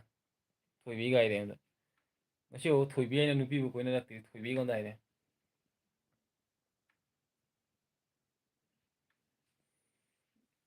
aigi nupi aigi jum thukai ba danda ni to le se ba LB da la ya thoibi koina i gaine si ni hai tawne anu nangbu khangdine ibu kanano da thoibi ga ai nupi ni su hangani onda kanano thoibi koina ri gaina berani e loram dai ga thoibi ga koina ram gaina si ni e kanano ibu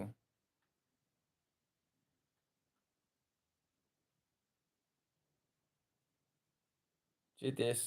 het hat kare ai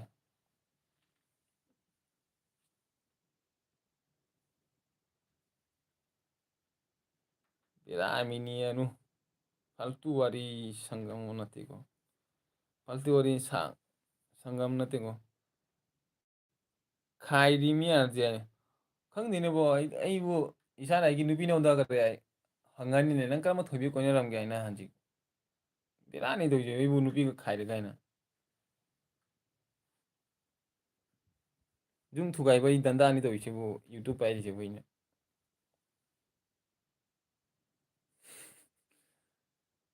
ꯄꯝꯀꯅꯤ ꯁꯧꯃꯤ ꯀꯔꯤꯅꯣ ꯍꯥꯏꯁꯤꯕꯨ ꯁꯨꯔꯖ ꯈꯥꯟ ꯍꯥꯏꯅ balm ꯈꯥꯟ balm ꯀꯩꯅꯣ ꯀꯔꯠꯈꯔꯦ ꯂꯣꯏ ꯍꯥꯠꯇꯣꯛ ꯂꯩꯔꯦ ꯀꯅꯥ ꯑꯗꯨ ꯋꯥꯔꯤ ꯁꯪꯒꯝ ꯅꯠꯇꯦꯀꯣ ꯑꯁ ꯑꯩ ꯇꯨꯝꯕ ꯌꯥꯔꯔꯣꯏ ꯉꯁꯤ ꯊꯣꯏꯕꯤ ꯍꯥꯏꯔꯒ ꯑꯩ ꯉꯁꯤ ꯑꯩ ꯅꯨꯄꯤꯅ ꯍꯥꯏꯔꯦꯅ ꯀꯣꯏꯅꯔꯝꯃꯅꯤ ꯒꯥꯏ ꯑꯩ ꯁꯤꯔꯦ ꯉꯁꯤ ꯑꯅꯨ ꯑꯩ ꯅꯨꯄꯤꯅ ꯀꯔꯤ ꯉꯁꯤ ꯍꯥꯠ ꯇꯥꯔꯦꯕꯣ ꯅꯪ ꯉꯁꯤ ꯅꯪ ꯍꯣꯔꯦꯟ ꯐꯣꯟ ꯇꯧꯔꯛꯎꯕ ꯍꯣꯔꯦꯟ ꯍꯌꯦꯡ ꯑꯌꯨꯛꯇ ꯐꯣꯟ ꯇꯧꯔꯛꯎ ꯑꯩꯒꯤ ꯅꯝꯕꯔꯗꯨꯒ ꯑꯩ ꯅꯨꯄꯤꯅ ꯅꯪ ꯀꯣꯏꯅꯔꯝꯒꯅꯤꯒ ꯑꯩꯉꯣꯟꯗ ꯍꯪꯉꯛꯑꯦ ꯍꯧꯖꯤꯛ ꯕꯦꯔꯥꯅꯤ ꯑꯅꯨ ꯑꯦꯜꯕꯤꯒ ꯇꯧꯔꯔꯣꯏꯕꯣ ꯑꯩ ꯍꯔꯦ ꯀ꯭ꯔꯤꯁꯅ ꯅꯃꯁꯀꯥꯔ ꯑꯩ ꯑꯦꯜꯕꯤ ꯇꯧꯔ ꯅꯨꯄꯤ ꯀꯣꯏꯅꯔꯒ ꯑꯩꯗꯤ ꯅꯣꯡꯃꯩ ꯑꯣꯏꯅ ꯄꯨꯔꯛꯀꯦ ꯑꯅꯨ ꯑꯗꯨꯗꯤ ꯅꯣ ꯇꯦꯟꯁꯟ ꯍꯥꯏ ꯈꯪꯗꯦꯅꯦ ꯑꯩ ꯇꯝ ꯕ꯭ꯔꯣ ꯑꯩ ꯅꯨꯄꯤꯅ ꯍꯥꯏ ꯅꯪ ꯀꯣꯏꯅꯔꯝꯒꯅꯤꯒ ꯑꯩꯉꯣꯟꯗ ꯍꯥꯏꯔꯛꯑꯦꯕ ꯕꯦꯔꯥꯅꯤꯍꯦ ꯑꯩꯒ ꯅꯨꯄꯤꯒ ꯈꯟꯅꯍꯟꯗꯣꯔꯤ ꯑꯩ ꯇꯧꯔꯤꯁꯦ ꯑꯦꯜ ꯕꯤ ꯇꯧꯔꯤꯁꯤꯕꯨ ꯑꯩꯅ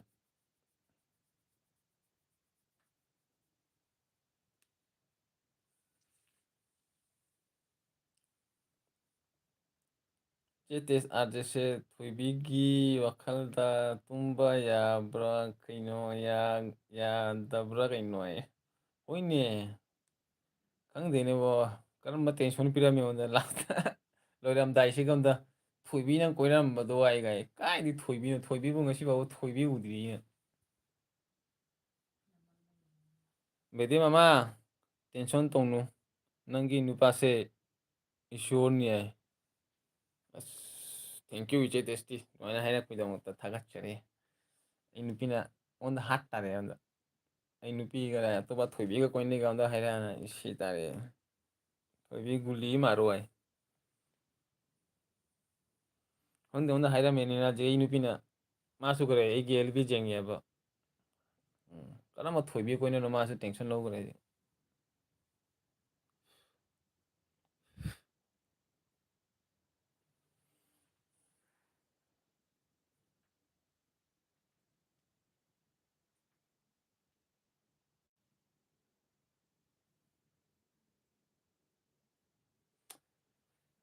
ꯑꯦꯜꯕꯤ ꯍꯧꯕ꯭ꯔꯥ ꯍꯩꯕꯨ ꯑꯦꯜꯕꯤ ꯌꯥꯎꯕ꯭ꯔꯥ ꯍꯩꯕꯨ ꯗꯁꯥ ꯇꯥꯗꯨꯔꯤ ꯇꯨ ꯀꯅꯥꯅꯣꯃ ꯂꯥꯛꯑꯦ ꯑꯃ ꯚꯥꯏ 4,000 ꯗꯦꯗꯣ ꯍꯥꯏ ꯄꯤꯒꯦ ꯂꯥꯛꯑꯣ 4,000 ꯄꯤꯒꯦ ꯅꯉꯣꯟꯗ ꯑꯩꯅ 4,000 ꯄꯤꯔꯣ ꯂꯥꯛꯑꯣ ꯍꯥꯏ ꯕꯦꯔꯥꯅꯤꯍꯦ ꯇꯧꯔꯤꯁꯦ ꯅꯨꯡꯗꯥꯡꯁꯤꯒ 4,000 दे दो देगा देगा रुको रुको हम दे रहा है तुमको कल सुबह देगा तुम्हारा कोरियर करके देगा हम 4,000 बेरानी है वो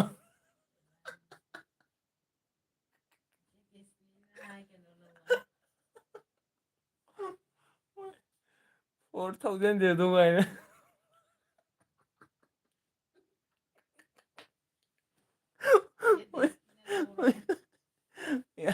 क्या नुंगाइना लांगाइरिनो 4,000 दो ना पादी 4,000 पीदोरेना जी ꯑꯩꯕꯨ 4,000 ꯇꯥꯟꯕ ꯉꯝꯗꯦ ꯅꯪꯅ 4,000 ꯄꯤꯔꯛꯎ ꯒꯥꯏꯅ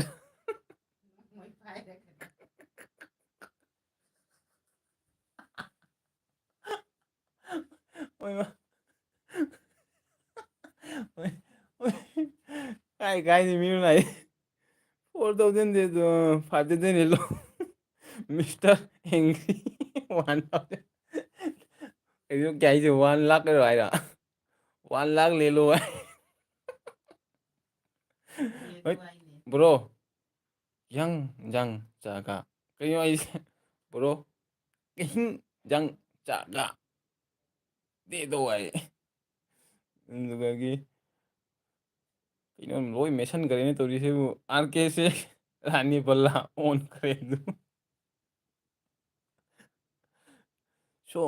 ꯁꯣ ꯍꯥꯏ ꯀꯩꯅꯣ ꯍꯥꯏꯁꯦ ꯀꯩꯅꯣ ꯕ꯭ꯔꯣ ꯅꯩꯔꯦꯍꯦ ꯍꯥꯏꯗꯤ ꯀꯩꯅꯣ ꯅꯩꯔꯤꯁꯤꯕꯨ ꯑꯥꯔꯖꯦ ꯂꯣꯏꯁꯜꯂꯣ ꯐꯖꯕ ꯊꯣ ꯌꯥꯝ ꯂꯥꯛꯇꯣꯔꯤ ꯇꯧꯔꯤꯁꯦ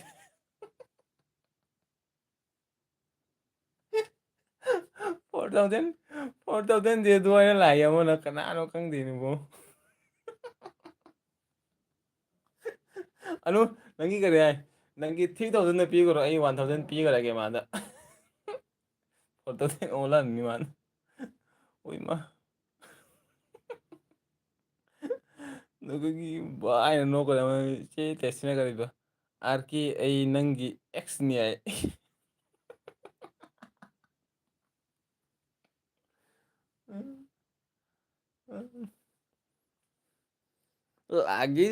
লাগি যাও কি আছে ꯀꯅꯥꯅꯣ লাগি যাও रे आज के पूरा ꯑꯃ 4K ꯑꯣꯏꯖꯥꯎꯔꯦꯕꯣ ꯁꯕꯁꯀ꯭ꯔꯥꯏꯕ ꯑꯩ ꯀꯔꯤ ꯇꯝꯇꯝꯔꯣꯏꯒꯤ ꯁꯕꯁꯀ꯭ꯔꯥꯏꯕ ꯀꯌꯥ ꯁꯨꯔꯦ ꯌꯦꯡꯉꯨꯗ ꯑꯃꯨꯛꯇꯪ ꯌꯦꯡꯉꯣ ꯑꯩ ꯁꯕꯁꯀ꯭ꯔꯥꯏꯕꯔ ꯀꯌꯥ ꯁꯨꯔꯦ ꯌꯦꯡꯉꯣ 3.3 ꯀꯔꯤ 3.03 ꯂꯩꯕꯅꯤꯀꯣ ꯀꯌꯥ ꯁꯨꯔꯦ ꯌꯦꯡꯉꯣ ꯇꯝꯇꯝꯕ꯭ꯔꯣ ꯑꯃꯨꯛꯇꯪ ꯑꯩꯒꯤ ꯀꯔꯤ ꯁꯕꯁꯀ꯭ꯔꯥꯏꯕꯔ ꯌꯦꯡꯉꯨꯗꯣ ꯑꯗꯨꯒꯒꯤ ꯑꯃꯥꯔꯦ 10 ꯇꯤꯀꯤ ꯗꯦꯎ ꯁꯤꯒꯔꯦꯠ ꯈꯥꯏꯕꯣ ꯍꯥꯏ ꯑꯗꯨꯒꯒꯤ ꯀꯤꯆꯟ ꯀꯤꯡ ꯂꯥꯛꯑꯦꯅꯦ ꯀꯣꯄꯦꯟ ꯄꯥꯄ ꯂꯦꯞꯄꯣ ꯑꯗꯨꯒ ꯅꯣꯛꯒ꯭ꯂꯣꯄꯦꯟ ꯅꯈꯣꯏ ꯃꯌꯥꯝꯅ ꯉꯥꯏꯔꯤ ꯌꯥꯁꯦ ꯑꯥꯔꯖꯦ ꯑꯩ ꯊꯣꯛꯂꯒꯦ ꯍꯣꯏ ꯊꯣꯏ ꯒꯨꯗ ꯅꯥꯏꯠ ꯕꯥꯏ ꯕꯥꯏ ꯇꯝꯇꯝꯕ꯭ꯔꯣ ꯑꯩꯒꯤ ꯀꯔꯤ ꯍꯥꯏ ꯁꯕꯁꯀ꯭ꯔꯥꯏꯕꯔꯗꯣ ꯀꯌꯥꯝ ꯂꯩꯒꯦ ꯌꯦꯡꯉꯨꯅꯦ ꯑꯃꯨꯛꯇꯪ ꯁꯞ ꯍꯥꯏꯇꯥꯔꯦ ꯁꯕꯁꯀ꯭ꯔꯥꯏꯕꯔ ꯍꯥꯏꯔꯣ ꯁꯞ ꯍꯥꯏꯒꯦ ꯋꯥꯏꯇꯤꯁꯦ ꯌꯥꯝꯅ ꯂꯨꯏꯌꯦ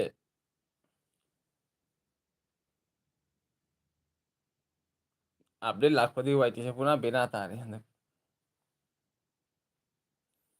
ꯑꯥꯔꯖꯦ ꯑꯩ ꯊꯣꯛꯂꯛꯀꯦ ꯊꯦꯡꯀ꯭ꯌꯨ ꯕ꯭ꯔꯣ ꯑꯩꯒꯤ ꯑꯦꯜꯕꯤꯗ ꯂꯥꯛꯄꯩꯗꯃꯛꯇ ꯊꯦꯡꯀ꯭ꯌꯨ ꯄꯨꯡ ꯕꯥꯔꯣ ꯍꯦꯜꯂꯦꯀꯣ ꯃꯌꯥꯝ ꯊꯦꯡꯉꯦ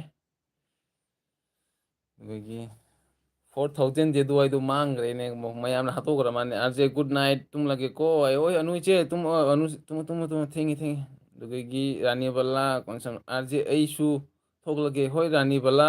ꯏꯆꯦ ꯀꯧꯗꯣꯏꯔꯅ ꯑꯩ ꯀꯩꯅꯣ ꯀꯧꯗꯣꯏꯔꯣ ꯁꯤꯛꯁꯇꯔ ꯀꯧꯗꯣꯏꯔꯥꯀꯣ ꯃꯌꯥꯝ ꯑꯩ ꯒꯦꯜꯕꯤꯗ ꯂꯥꯛꯄꯩꯗꯃꯛꯇ ꯊꯦꯡꯀ꯭ꯌꯨ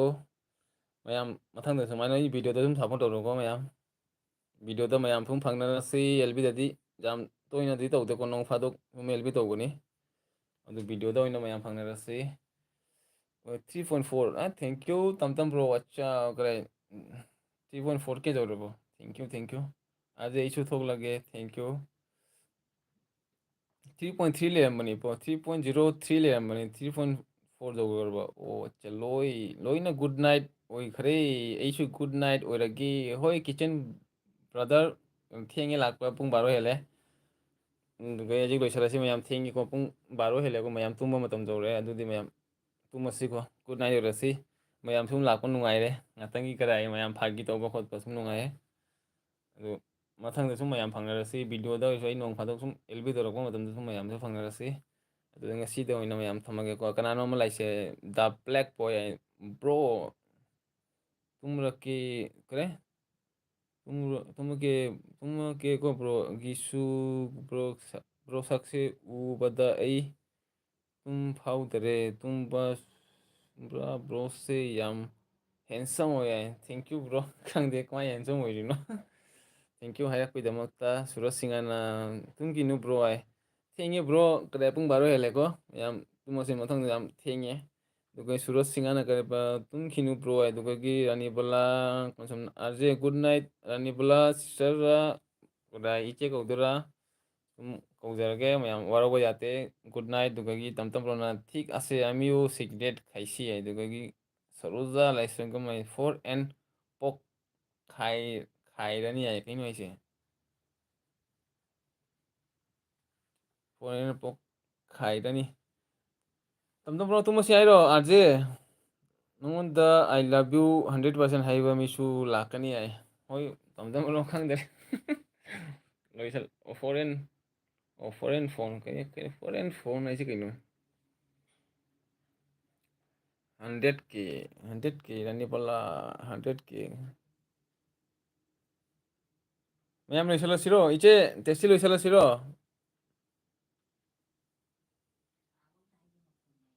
ꯀꯩꯕꯨ ꯀꯩꯅꯣ ꯂꯩꯌꯦ ꯃꯨꯠꯇ ꯉꯥꯏꯔꯤꯕ꯭ꯔꯣ ꯀꯔꯦ ꯂꯩꯌꯦ ꯃꯨꯠꯄ ꯉꯥꯏꯔꯤꯕ꯭ꯔꯣ ꯅꯠꯇꯦ ꯃꯌꯥꯝ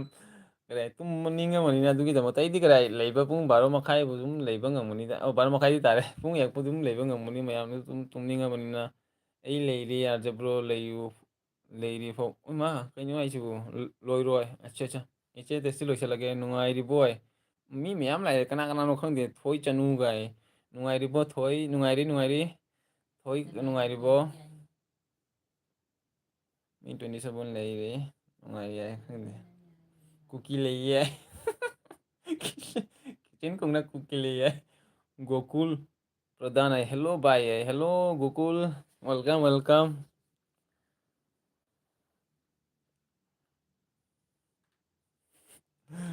Ichi na cookie loiro ai to kai cookie leie ai to kai kitchen king na. 100k se iche penjai ni. Acha. Chumi 100k di iche penjai na jam. Hayam bani tam pro da 100k ai na. Cookie nupi amma leie ai. Kanano bo cookie nupi se bu. Gokul Pradhan ai chak chare. Ima mitei ron su khanga mine Gokul Pradhan se. Chak chare.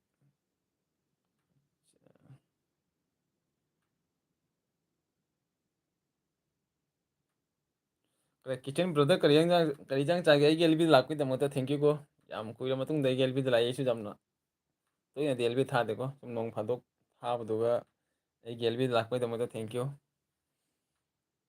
Dungangi kariyaba foi chanuna ina madi kamai tawrige nungairibo. Oh nungairi karai foi chanu. Ine madi karai sum video da sum uramgani video da sum jengo ine masu ai ga video tawbani sum leibane ingang su jawbane. Loi akhoi nungairi family hada haitare nungairi haitare hajik mudi karai nungairi. Mathangdadi kumaina kaiyodi khangde ko. Ishorgi thongdagni.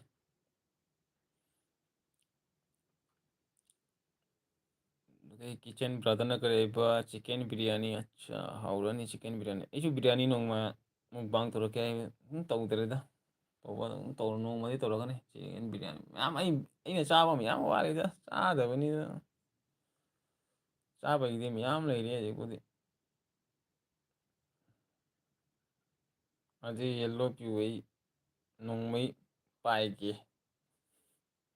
Best isai karino. Best isai karino. Isai khangde ko Gokul RJ yellow piwai nongmai paige. Tam ngamde ai. Achao. Tam pro da pige ko. Dukai ki kitchen king na pork biryani toro oh khangde bo ai karai Rabi brother hai jare ko ai pork karai jumdadi thongba ite biryani dim tawrodi mapandi laura mapandi sum pork biryani se ka Guwahati di khangde ko cha pork biryani se jamnodi khangde ai nongma hangtari mapandi leiraga cha tabne tadi jumdadi thongmadi heite pork biryani pork ti sum chai biryani di chadri aji pork di bro pung kya fau leiba ngamge aidi pung ama makhai tum leiba ngamgani da aigidi karim tension leite da mayam de sum kare waramgani haina isu lusalage hai ni da aigidi karim problem leite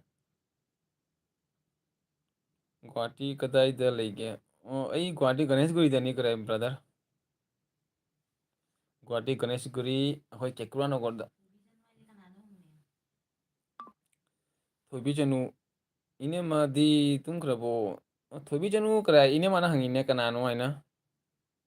Thoibi chanu ja khangbro na khangadi haibiramo ine mana hange ine mana dukagi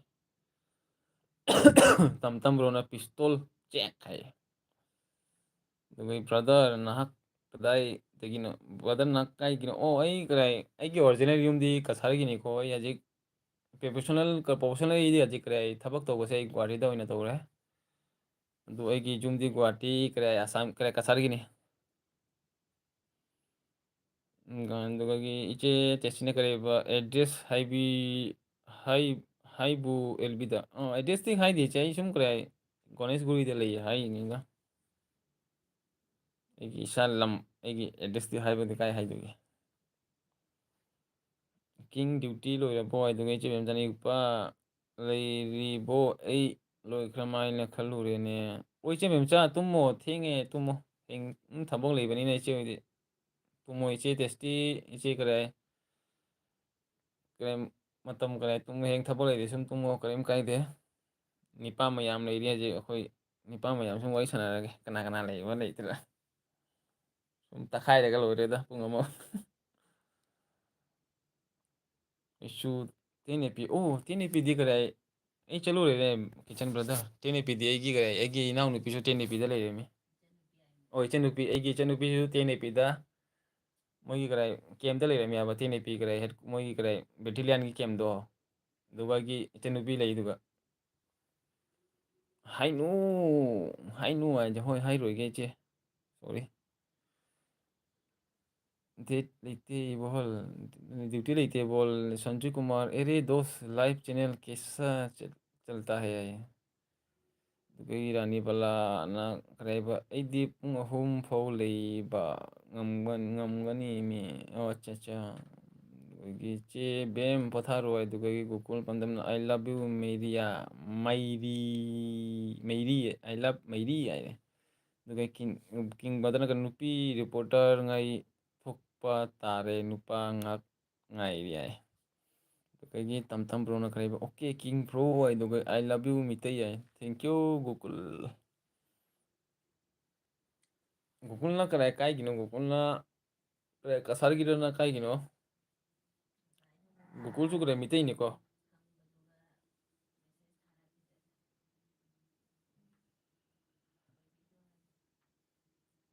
khang ni kana no ai tume ko ai tume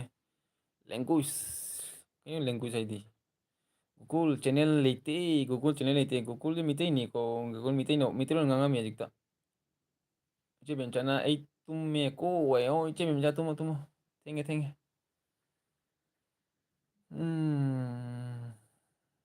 mi 25 lei mi 29 ro kan de suk theng na kana lei ri na jiku 29 pung 12 makhai tare 29 kana ni ama isma no mo yamala bo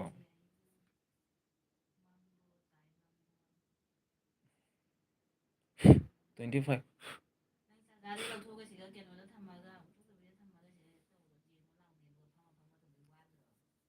nakone 25 duga gi thoi chanu na kare tum da thenge good night hoi kare thoi bi chanu kare kai gi no mutang haira mune khoi ine ma khange jo nang kai gi no mutang haira mu ine ma nan da hange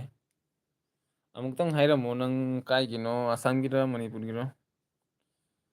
बता तेरी बहुत कहाँ है बता तेरी बहन कहाँ है बता तेरी बहन कहाँ है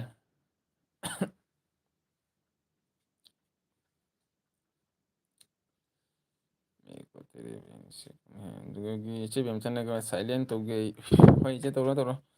रानी बला ना पुंग अमा फाउ ले यू आई अच्छा रानी बला इचे कौदुरा कइनो कौदुरा सिस्टर कौदुरा मुतंग हायरा मोदाई खंगदरे ज्ञान में तादरे कई कौदुनो ओके चे बे माय दुगी नमिस जैसे लाए kasar kai gino brother kasar gini da kasar kai gino ai di kasar gini kasar khang bro kare namai kasar khang bro daga iche tesne kare ba kitchen di yam nahawi chahi 49 mali ai gokul na kare ba ai sikkim da lei but I'm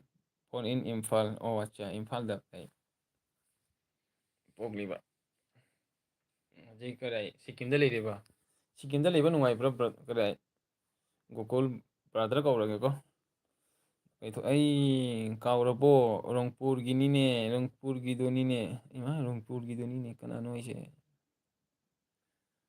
ꯈꯪꯗ꯭ꯔꯦꯗ ꯀꯅꯥꯅꯣ ꯑꯩꯒꯤ ꯚꯤꯌꯨꯋꯔꯁꯅꯤ ꯈꯪꯗꯦ ꯀꯅꯥꯅꯣ thank you ꯅꯪ ꯍꯥꯟꯅꯒꯤ ꯅꯝꯕꯔꯗꯣ of ꯂꯩ ꯀꯔꯤꯒꯤꯅꯣ ꯀꯅꯥꯅꯣ ꯑꯩ ꯈꯪꯗꯔꯤ ꯑꯩ ꯍꯥꯟꯅ ꯅꯝꯕꯔꯗꯣ ꯑꯣꯟ ꯂꯩꯗ ꯀꯥꯏꯗꯅꯣ ꯑꯩꯒꯤ ꯅꯝꯕꯔꯗꯤ ꯑꯅꯤꯃꯛ ꯑꯣꯟ ꯂꯩ ꯑꯩ ꯅꯥꯎ ꯀꯧꯏ ꯑꯩ ꯅꯥꯎ ꯀꯧꯋꯣ ꯏꯅꯥꯎ ꯀꯧ ꯀꯔꯤ ꯍꯥꯏꯁꯦ ꯏꯅꯥꯎ ꯀꯧꯋꯣ ꯁꯤꯁꯇꯔꯅ ꯀꯔꯤ ꯄ꯭ꯔꯙꯥꯟꯗꯤ ꯅꯦꯄꯥꯂꯤ ꯃꯥꯜꯂꯤ ꯄ꯭ꯔꯙꯥꯟꯗꯤ ꯅꯦꯄꯥꯂꯤ ꯃꯥꯜꯂꯤ ꯍꯥꯏꯕ ꯑꯗꯨꯗꯒꯤ ꯀꯤꯡꯅ ꯀꯔꯤꯕ ꯄꯨꯄꯨ ꯀꯧꯔꯛꯂꯣ ꯏꯟꯗꯤꯌꯥ ꯑꯗꯨꯒ ꯅꯃꯤꯁꯅ ꯀꯔꯤꯕ ꯈꯪꯉꯦ ꯔꯪꯄꯨꯔꯒꯤꯅꯤ ꯈꯪꯉꯤ ꯔꯣꯡꯄꯨꯔꯒꯤꯅꯤ ꯑꯗꯨꯒꯤ ꯇꯝꯇꯝ ꯕ꯭ꯔꯣꯅ ꯀꯔꯤꯕ ꯃꯃꯩꯒꯤ ꯆꯦꯅꯦꯜ ꯂꯩ ꯃꯩꯒꯤ ꯆꯦꯅꯦꯜ ꯂꯩ ꯑꯆꯥ ꯑꯗꯨꯒꯤ ꯕ꯭ꯔꯗꯔꯅ ꯀꯔꯤꯕ ꯍꯅꯨꯕꯤ ꯃꯌꯥꯝ ꯑꯩꯉꯣꯟꯗ ꯄꯨꯄꯨ ꯀꯧꯔꯛꯂꯣ ꯅꯣꯛꯀꯔꯦ ꯑꯗꯨꯗꯒꯤ ꯃꯦꯠꯂꯒ ꯏꯄꯥ ꯌꯨꯝ ꯀꯔꯤ ꯀꯥꯏꯍꯝꯕꯒꯤ ꯂꯥꯛꯂꯤꯅꯤ ꯃꯦꯠꯂꯒꯦ ꯏꯄꯥ ꯌꯨꯝ ꯀꯥꯏꯍꯟꯕꯒꯤ ꯂꯥꯛꯂꯤꯅꯤ ꯃꯦꯠꯂꯣꯏꯁꯦ ꯑꯣꯏꯗꯕꯁꯤꯡꯗꯣ ꯃꯦꯠꯁꯟꯒꯣ ꯀꯔꯤꯝ ꯀꯥꯏꯗꯦ ꯋꯥꯔꯧꯗꯦ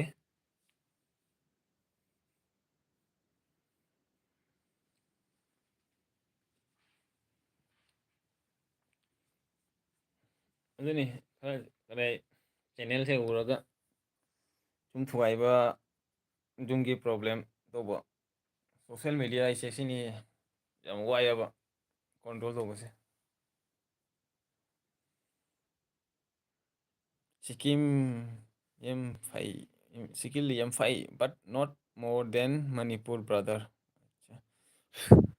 ꯁꯤꯁꯇꯔ ꯀꯔꯦ ꯏꯆꯦꯅ ꯀꯔꯦ ꯍꯥꯏꯕ ꯀꯤꯠꯆꯟ ꯑꯐꯕ ꯀꯣꯃꯦꯟ ꯏꯌꯨ ꯐꯥꯜꯇꯨ ꯀꯣꯃꯦꯟ ꯏꯅꯨ ꯑꯍꯤꯡꯅꯦ ꯃꯣꯏ ꯃꯌꯥꯝ ꯁꯨꯝ ꯏꯆꯤꯟ ꯏꯆꯥꯎ ꯏꯆꯦ ꯃꯌꯥꯝ ꯏꯅꯥꯎ ꯃꯌꯥꯝꯁꯨ ꯀꯔꯦ ꯐꯦꯃꯤꯂꯤ ꯌꯥꯎꯕꯅꯤꯀꯣ ꯁꯨꯝ ꯐꯖ ꯀꯣꯃꯦꯟ ꯇꯧꯅꯁꯤ ꯑꯗꯨꯅ ꯃꯌꯥꯝ ꯏꯆꯦ ꯔꯦꯁꯄꯦꯛ ꯇꯧꯕ ꯏꯆꯤꯟ ꯏꯅꯥꯎ ꯃꯌꯥꯝꯁꯨ ꯂꯩꯀꯣ ꯃꯌꯥꯝ ꯑꯩꯅ ꯍꯥꯏ ꯌꯥꯝ ꯋꯥꯔꯧꯅꯨ ꯁꯨꯝ ꯌꯨꯇꯨꯞ ꯄꯥꯏꯕꯅꯤꯅ ꯆꯦꯅꯦꯜ ꯄꯥꯏꯕꯅꯤꯅ ꯃꯌꯥꯝ ꯐꯖꯅ ꯀꯣꯃꯦꯟ ꯏꯟꯅꯁꯤ ꯅꯪ ꯅꯨꯡꯇꯤꯒꯤ ꯂꯥꯏꯐꯇꯣ ꯀꯥꯏꯗꯒꯤꯅꯣ ꯔꯅꯤꯕꯂꯥ ꯅꯨꯡꯇꯤꯒꯤꯗꯤ ꯂꯥꯏꯐ ꯇꯧ ꯉꯝꯃꯣꯏ ꯑꯩꯗꯤ ꯑꯩ ꯅꯣꯡ ꯐꯥꯗꯛ ꯁꯨꯝ ꯑꯦꯜꯕꯤ ꯇꯧꯔꯛꯀꯅꯤ ꯑꯗꯨꯕꯨ ꯌꯥꯝ ꯇꯥꯡꯅ ꯑꯦꯜꯕꯤ ꯇꯧꯔꯛꯀꯅꯤ ꯍꯥꯏꯗꯤ ꯁꯞꯇꯥ ꯑꯃꯗ ꯑꯃꯨꯛ ꯅꯠꯇꯗꯤ ꯊꯥꯗ ꯑꯃꯨꯛꯇꯪ ꯑꯗꯨꯃꯥꯏꯅ ꯑꯦꯜꯕꯤ ꯇꯧꯔꯛꯀꯅꯤ ꯅꯨꯡꯇꯤꯒꯤꯗꯤ ꯀꯥꯏꯗꯒꯤ ꯑꯦꯜꯕꯤ ꯇꯧꯅꯤ ꯍꯧꯖꯤꯛꯇꯤ ꯑꯦꯜꯕꯤ ꯇꯧꯕꯒꯤ ꯃꯇꯝꯁꯨ ꯅꯠꯇꯦ ꯚꯤꯗꯤꯑꯣꯗ ꯑꯩꯅ ꯁꯨꯝ ꯌꯦꯡꯕꯤꯔꯣ ꯚꯤꯗꯤꯑꯣꯗ ꯑꯣꯏꯅ ꯐꯣꯀꯁ ꯇꯧꯖꯩ ꯑꯩꯗꯤ ꯑꯦꯜꯕꯤꯗꯤ ꯌꯥꯝ ꯇꯧꯗꯦ ꯏꯟꯗꯤꯌꯥ ꯀꯩꯗꯧꯔꯦ ꯏꯟꯗꯤꯌꯥ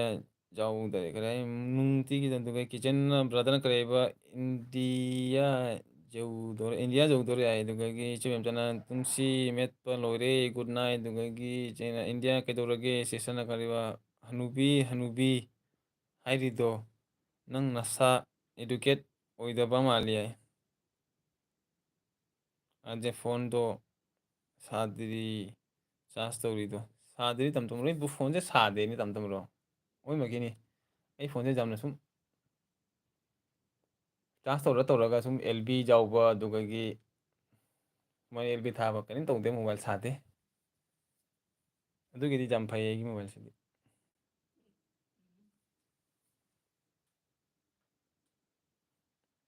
ꯑꯣꯀꯦ ꯆꯦ ꯕꯦꯝ ꯑꯗꯨꯒꯒꯤ ꯂꯥꯏꯔꯤꯛ ꯍꯩꯇꯦ ꯑꯩ ꯏꯟꯗꯤꯌꯥꯟ ꯉꯥꯛꯇꯅꯤ ꯍꯥꯏꯔꯤꯁꯦ ꯑꯣꯀꯦ ꯆꯦ ꯕꯦꯝ ꯑꯗꯨꯒꯒꯤ ꯂꯥꯏꯔꯤꯛ ꯍꯩꯇꯦ ꯑꯩ ꯏꯟꯗꯤꯌꯥꯟ ꯉꯥꯛꯇꯅꯤ ꯍꯥꯏꯔꯤꯁꯦ ꯑꯗꯨꯒꯒꯤ ꯏꯟꯗꯤꯌꯥꯟ ꯀꯩꯗꯧꯔꯦ ꯌꯥꯏ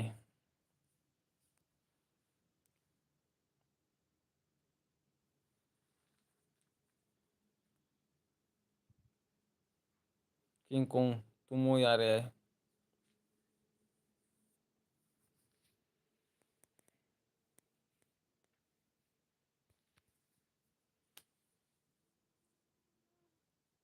ꯍꯅꯨꯕꯤ ꯑꯩꯈꯣꯏꯅ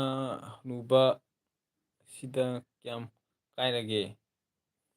ꯍꯅꯨꯕꯤ ꯑꯩꯈꯣꯏꯅ ꯍꯅꯨꯕ ꯑꯁꯤꯗ ꯀꯌꯥꯝ ꯀꯥꯏꯔꯒꯦ ꯍꯥꯏ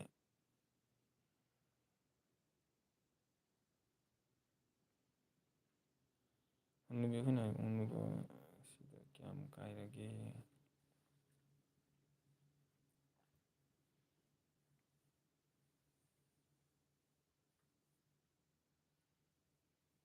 ꯇꯝꯇꯝ ꯕ꯭ꯔꯣ ꯂꯩꯔꯤꯕꯣ ꯇꯝꯇꯝ ꯕ꯭ꯔꯣ ꯂꯩꯔꯤꯕꯣ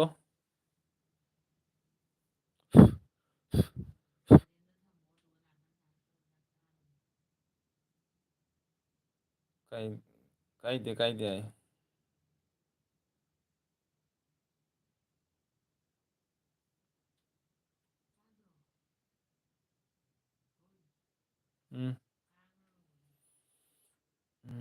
ꯂꯥꯏꯔꯤꯛ ꯍꯩꯕꯅꯤꯅ ꯄꯥꯎꯁꯦ ꯌꯥꯝꯅ ꯊꯨꯅ ꯈꯪꯉꯤ ꯏꯟꯗꯤꯌꯥꯁꯦ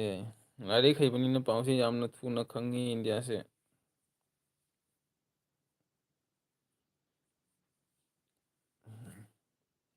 ꯕ꯭ꯔꯣ ꯋꯥꯔꯤ ꯂꯣꯏꯁꯤꯜꯂꯣ ꯁꯨꯃꯥꯏ ꯁꯨꯝ ꯐꯥꯒꯤ ꯉꯥꯛꯇꯪ ꯇꯧꯕꯅꯤꯗ ꯌꯥꯝꯅ ꯀꯔꯤ ꯁꯤꯔꯤꯌꯁꯂꯤ ꯂꯧꯒꯅꯨ ꯑꯦꯜꯕꯤꯗ ꯁꯣꯁꯦꯜ ꯃꯦꯗꯤꯌꯥ ꯄꯥꯏꯕꯅꯤꯅ ꯌꯥꯝꯅ ꯁꯤꯔꯤꯌꯁ ꯂꯧꯒꯅꯨ ꯁꯨꯝ ꯐꯥꯒꯤ ꯇꯧꯕꯅꯤ ꯑꯗꯨꯗꯣ ꯃꯌꯥꯝ ꯑꯩꯈꯣꯏꯁꯨ ꯀꯔꯤ ꯃꯤꯇꯩ ꯃꯆꯥ ꯑꯃꯅꯤ ꯄꯨꯟꯅ ꯁꯨꯝ ꯂꯩꯅ ꯅꯨꯡꯁꯤꯅ ꯍꯔꯥꯎꯅ ꯂꯩꯒꯗꯅꯤ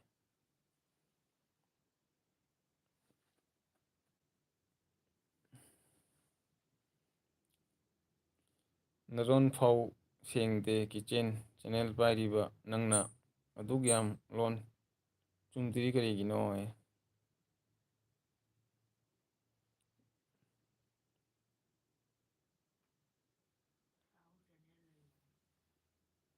Hello bro, how are you? I'm fine, Anmol.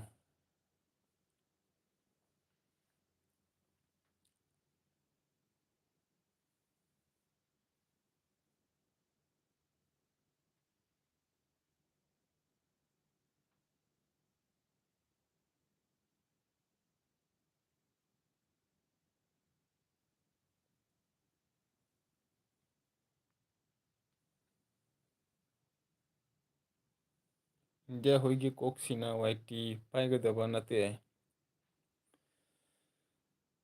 India hoigi koksina waiti paiba nate dugai rani balana kare aiba bro se cha चाही क्या या सू रहा है करी ब्रो से चाहे क्या सही क्या सूरगे है अच्छा सही क्या सूरगे अच्छा ꯑꯩꯒꯤ 30 ꯄ꯭ꯂꯁꯅꯤ ꯀꯔꯤ ꯀꯩꯅꯣ ꯔꯥꯅꯤꯕꯂꯥ 30 ꯄ꯭ꯂꯁ ꯑꯣꯏꯔꯤ ꯍꯧꯖꯤꯛꯇ 30ꯗꯤ ꯀꯣꯝꯄ꯭ꯂꯤꯠ ꯑꯣꯏꯔꯦ ꯍꯧꯖꯤꯛ 30 ꯄ꯭ꯂꯁ ꯇꯝ ꯕ꯭ꯔꯣꯅ ꯆꯥ ꯄꯤꯔꯛꯑꯦ ꯃꯌꯥꯝ ꯆꯥ ꯊꯛꯑꯣ ꯍꯥꯏ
ꯀꯤꯆꯟ ꯀꯤꯡꯅ ꯀꯔꯤ ꯍꯥꯏꯖ ꯕ꯭ꯔꯣ ꯗꯣꯟ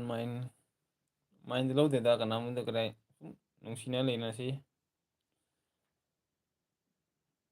ꯑꯖꯦ ꯂꯣꯏꯁꯤꯜꯂꯣ ꯍꯣꯏ ꯂꯣꯏꯁꯤꯜꯂꯒꯦ ꯃꯌꯥꯝ ꯑꯗꯨꯗꯤ ꯃꯌꯥꯝ ꯈꯟꯅꯅꯨꯀꯣ ꯁꯨꯝ ꯑꯩ ꯒꯦꯂꯔꯤꯗ ꯂꯥꯛꯑꯒ ꯃꯌꯥꯝ ꯑꯗꯨꯃꯥꯏꯅ ꯈꯟꯅꯕꯁꯦ ꯅꯨꯡꯉꯥꯏꯇꯦ ꯁꯨꯝ ꯋꯥꯉꯥꯡ ꯁꯨꯝ ꯆꯨꯝꯅ ꯑꯗꯨꯝ ꯉꯥꯡꯅꯁꯤ ꯁꯨꯃꯥꯏꯅ ꯑꯦꯜꯕꯤ ꯂꯥꯛꯑꯒ ꯈꯟꯅꯕ ꯁꯨꯃꯥꯏꯅ ꯇꯧꯕꯁꯦ ꯅꯨꯡꯉꯥꯏ ꯑꯩꯁꯨ ꯅꯨꯡꯉꯥꯏꯇꯦ ꯏꯁꯥꯅ ꯍꯣꯁ ꯑꯣꯏꯕ ꯑꯃ ꯑꯣꯏꯕꯅꯤꯅ ꯑꯩꯁꯨ ꯅꯨꯡꯉꯥꯏꯇꯦꯕ ꯁꯨꯃꯥꯏꯅ ꯈꯟꯅꯕꯁꯦ